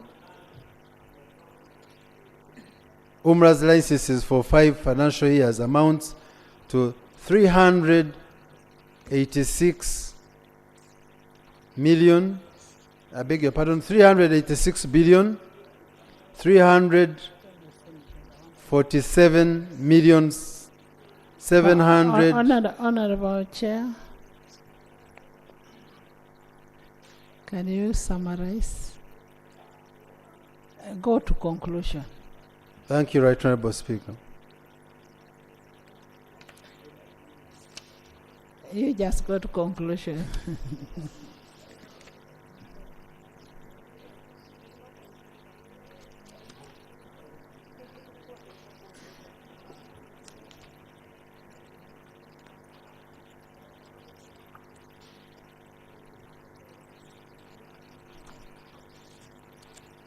Right Honorable Speaker and honorable colleagues, I would like to make the following conclusions on behalf of the committee. The committee, having interacted with the different stakeholders and analyzed relevant documents in line with the proposed amendments to the Tier 4 Microfinance Institutions and Money Lenders Act 2016, and also aware of the government policy for rationalization of these agencies and the respective objectives of RAPEX, recommends that the Tier 4 Microfinance Institutions and Money Lenders Act be rejected. Additionally, Right Honorable Speaker, in summary, the committee recommends that UMRA be sufficiently supported to undertake the following. 1. Management of interest rates. UMRA should be strengthened to enforce compliance, increase awareness, mitigate problems and information asymmetry as alternative to capping interest rates. Monitor interest rates under the sector by creating an online loan platform for all regulated institutions. This would enable borrowers to make informed choices where and when to borrow, thus reducing information asymmetry. Number 2, Right Honorable Speaker, implementation of the credit information sharing mechanism. UMRA should establish a national database for credit history in the sector to create credit reporting as a collateral similar to the Credit Reference Bureau for understanding while mitigating for the underserved while mitigating credit risk for Tier 4 institutions and money lenders in order to operationalize the Section 8, subsection 2L of the Tier 4 Microfinance Institutions and Money Lenders. 3. Digital transformation of the Tier 4 sector through automated licensing and regulatory reporting. This will enable monitoring the revenue and actual remittances to URA, which would increase government revenue collections. Currently, it remains a challenge to aggregate all the revenues from the sector, save for the non-tax revenues. 4. Issuance of digital lending guidelines to monitor and supervise digital lenders. This is a tool for curbing anti-money laundering. This is a collaboration with development partners like UNCDF, Association for FinTech, and other sector actors. Financial literacy and awareness is another important aspect. As part of this work plan, UMRA should enhance financial literacy and awareness campaigns to create public awareness in the financial sector, addressing complaints thereof, engaging members of the public on their rights as consumers of the financial products builds in the markets, which builds confidence in the market, which is a key ingredient to financial inclusion. And finally, Right Honorable Speaker, the UMRA should expand its footprint. UMRA, as an independent regulator, should be easily accessed by both licensees and members of the borrowing public. This will enhance effective service delivery. I hereby submit. Thank you so much, Honorable Chair. And as you've heard about UBRA, the committee is against it. It is a regulator. It regulates the microfinance system 4. And I think we're in agreement with the minister in charge of RAPEX. Minister, would you want to say something? Still on the same? From who?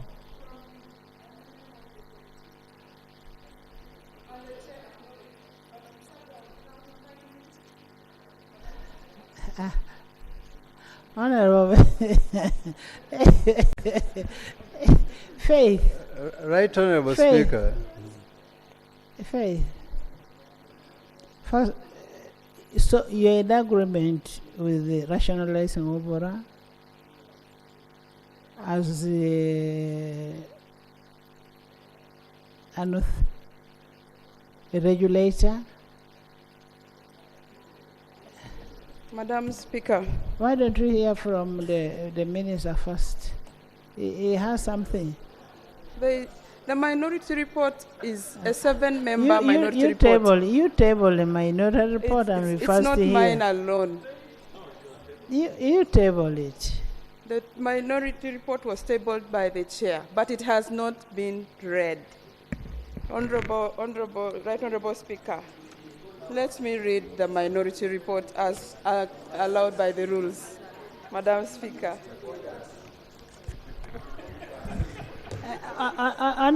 Honorable Faith, yes. Just go straight to your point of departure.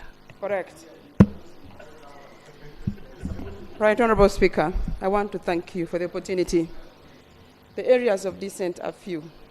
One of them, on the performance of Uganda Microfinance Regulatory Authority over the last 5 years. Right Honorable Speaker, while the 10th Parliament envisioned that UMRA would help provide for the licensing of Tier 4 actors, management and control of money lending business, establishing a SACCO protection fund and a SACCO saving protection scheme, it is worth noting that for the last 5 years, UMRA has not delivered on its mandate with the exception of issuing licenses to money lenders, a duty that can effectively be handled by any government department. UMRA has been concentrating on registration of people or firms interested in the money lending business and has made this its core mandate, yet it is only a process to the core mandate of regulation. UMRA has not demonstrated even the willingness to handle the other regulatory core mandates of financial stability and consumer protection.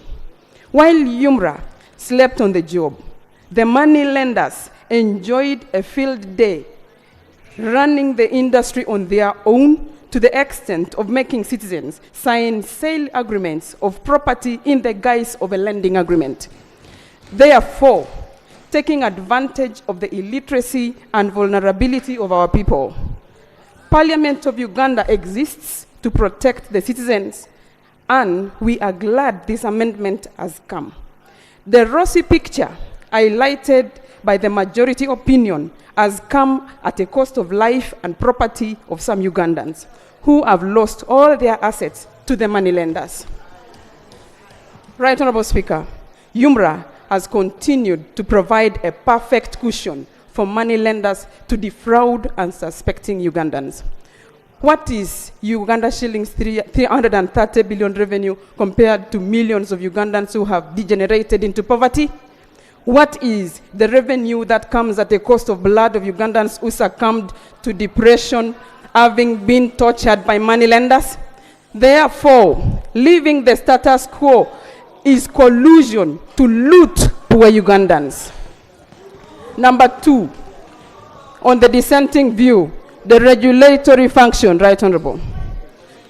You are aware, you are alive to the fact that a number of members have submitted to this House matters of national importance concerning money lenders who storm lower local governments and defraud our people, including taking national IDs. For instance, Right Honorable Speaker, in this House last year, the Honorable Kibalia Henry Morris, the MP for Bugabula South in Kamuli District, he submitted to this House a report on the dubious acts of money lenders in his constituency. While these issues have been raised in the House, the supposed regulator went silent as the loot continued. Additionally, Right Honorable, while UMRA was also intended to support SACCOs, the Ugandan SACCOs have been on their own.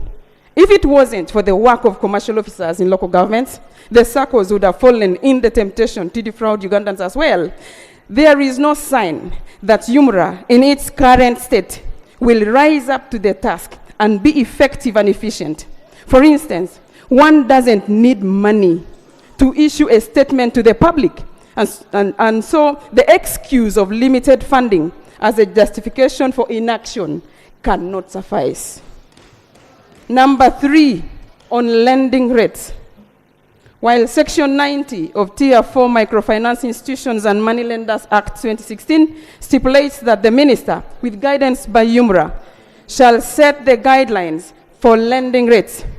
UMRA has continuously advised to the contrary and has therefore made it impossible for lending rates to be regulated. As a result, some lenders charge up to 30% per month. This is 360% per annum, the highest in the world. And the exploitation must stop, Madam Speaker. The majority opinion recognizes this anomaly, but was shy to give a befitting recommendation. Number 4, on the administrative processes of rationalization. Right Honorable Speaker, the majority opinion has pitched justification on the cost and process of administering rationalization, rather than the efficiency in the outputs expected of a regulator. Therefore, in our opinion, this Parliament should not be burdened by the administrative processes of rationalization, for example, settlement of staff obligation, the cost of deployment, as this is a role the executive can execute effectively. To assume that the Ministry of Finance, Planning and Economic Development cannot handle these administrative processes is to undermine the basic capacity of any government ministry in Uganda. Finally, Right Honorable, number 5, rationalization of a supposed regulator. While it might look unthinkable, rationalizing a regulator, however, over the years and prior to 2016, all ministries that had a regulatory function did have departments in charge of regulation. For instance, Ministry of Energy and Mineral Development has continued to effectively regulate the mining sector, a sector more highly rated in terms of net value than even micro-lending sector. This is evidence that a government ministry can carry out this function with ease without the excessive expenditure. Right Honorable, 2 recommendations only from us. Number 1, that UMRA be mainstreamed into the Ministry of Finance, Planning and Economic Development. Number 2, that Section 90 of the Principal Act be amended by replacing the minister regulating the maximum interest rate with the interest rate to be charged by a money lender shall not exceed 8% per month, equivalent to 96% per annum as a maximum, because it has been clearly demonstrated that this sector cannot be regulated by anyone. So the law must be put to use. Conclusively, Right Honorable Speaker and honorable members of Parliament, the rationalization plan is meant to improve efficiency, eliminate duplication and enhance cost saving on government. The opportunity has come for us not only to achieve these rationalization objectives, but also to sanitize the microfinance lending sector by giving justice to all our people who have suffered victimization and impoverishment by the rogue money lenders. Rationalizing UMRA and setting the limit for lending rates is a perfect gift that this 11th Parliament will give the Wananchi, the citizens of Uganda, whose property has been seized by money lenders. It offers a perfect tribute to the citizens who have succumbed to depression by taking their own lives, who have been shot at because of the money lending business that is not properly regulated. It is tribute to the Mwindi who died nearby here, who was shot at by a borrower. It is tribute to all those people in different categories who have succumbed to this dubious deal. Therefore, I pray, Right Honorable Speaker and colleagues, that this report meets your favor. 7 members signed this report, and I want to read their names. Nakut Faith, Karim Masaba, Mbabazi Jennifer, Katalin Loy. First of all, Karim Masaba is not a member of... Wanda Richard, Tayebwa Abat. Karim is not a member of finance. That's okay. Then we have 7 members. If Karim withdraws his signature, we have 6 members who have signed. And I beg to submit, Madam Speaker. Honorable members, we are talking about OBRA, who is the regulator, and we are saying we want to take OBRA to finance. We will not have a regulator. We will have a policy maker. Together we will implement in one institution. That will be finance. That will be finance. And that will mean we have no firm regulatory environment in OBRA.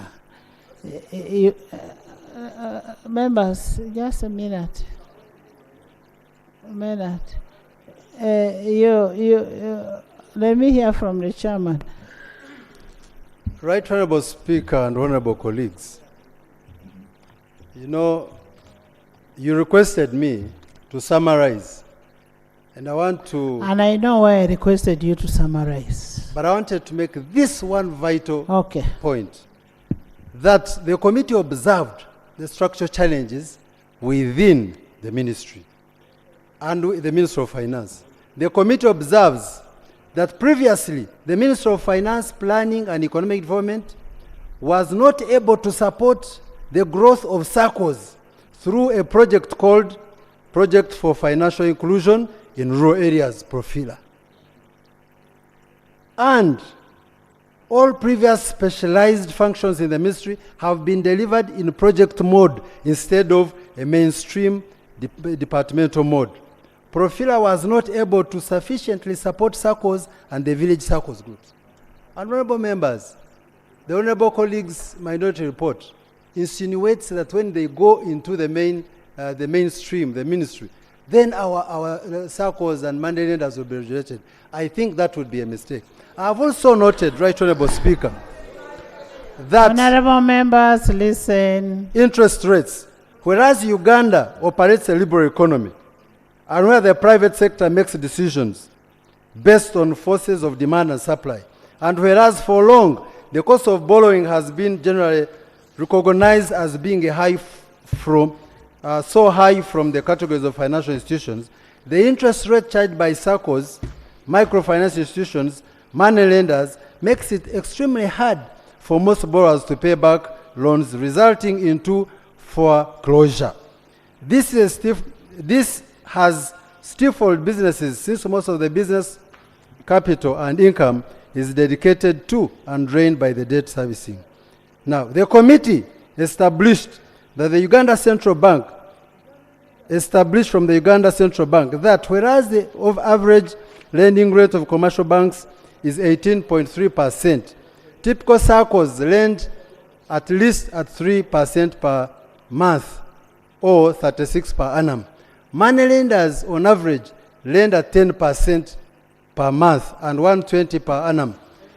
Now, therefore, despite Uganda's running a liberalized economy, the gap between the lending rate of the commercial banks, which is 18.3, and money lenders' annual lending rate 120, is the reason Parliament passed Section 90 of the Tier 4 Microfinance Institutions, and I want to underline that, is the reason why Parliament passed Section 90 of the Tier 4 Microfinance Institutions and Money Lenders Act for the Minister to at least provide some level of control that leaves both the borrowers and lenders better off economically. It is not the UMRA.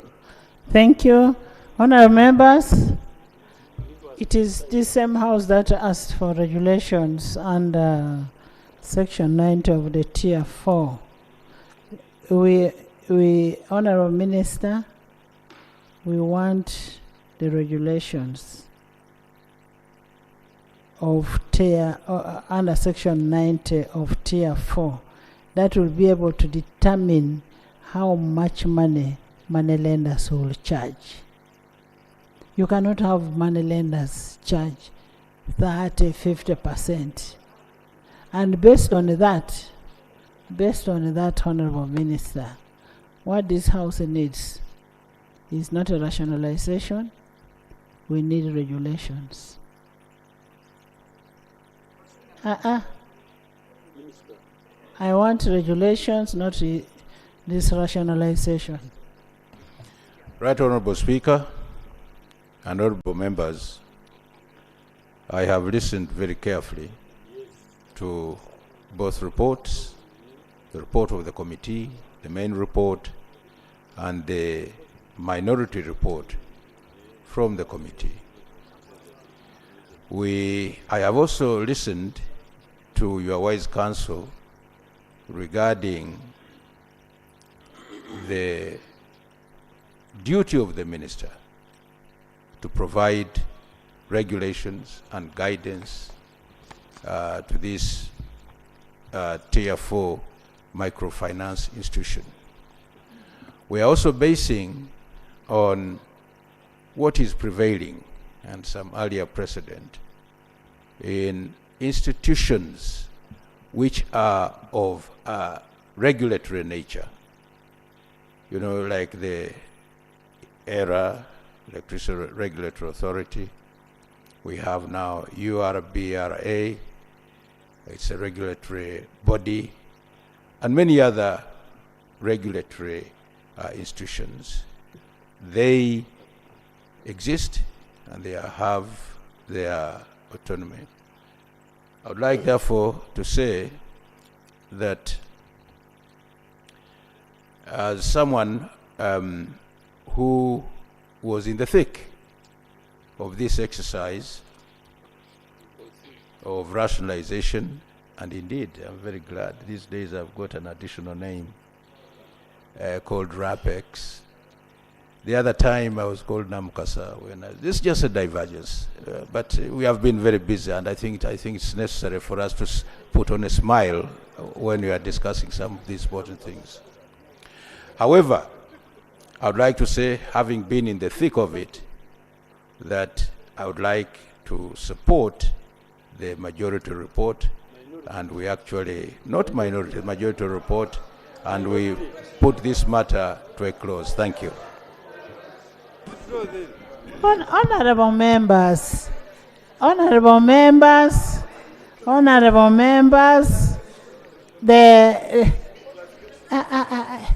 Madam, hey, Madam, honourable members, the minister is withdrawing his bill. He is the sponsor of the bill. And the honourable minister, you've done a good job to withdraw your bill. And I put a question, those in support of withdrawal of the bill, say at the contrary. The ayes have it, the bill stands withdrawn. The bill stands withdrawn. What we want, honourable members, sit. Honourable members, sit. Nabo sit. What we need, honourable minister, this house needs regulations. We cannot have moneylenders lend to a tune of 50%. Let's have regulations brought to this house on the issues of money lending under Tier 4, that is Section 90. Thank you very much, Honourable. Procedure.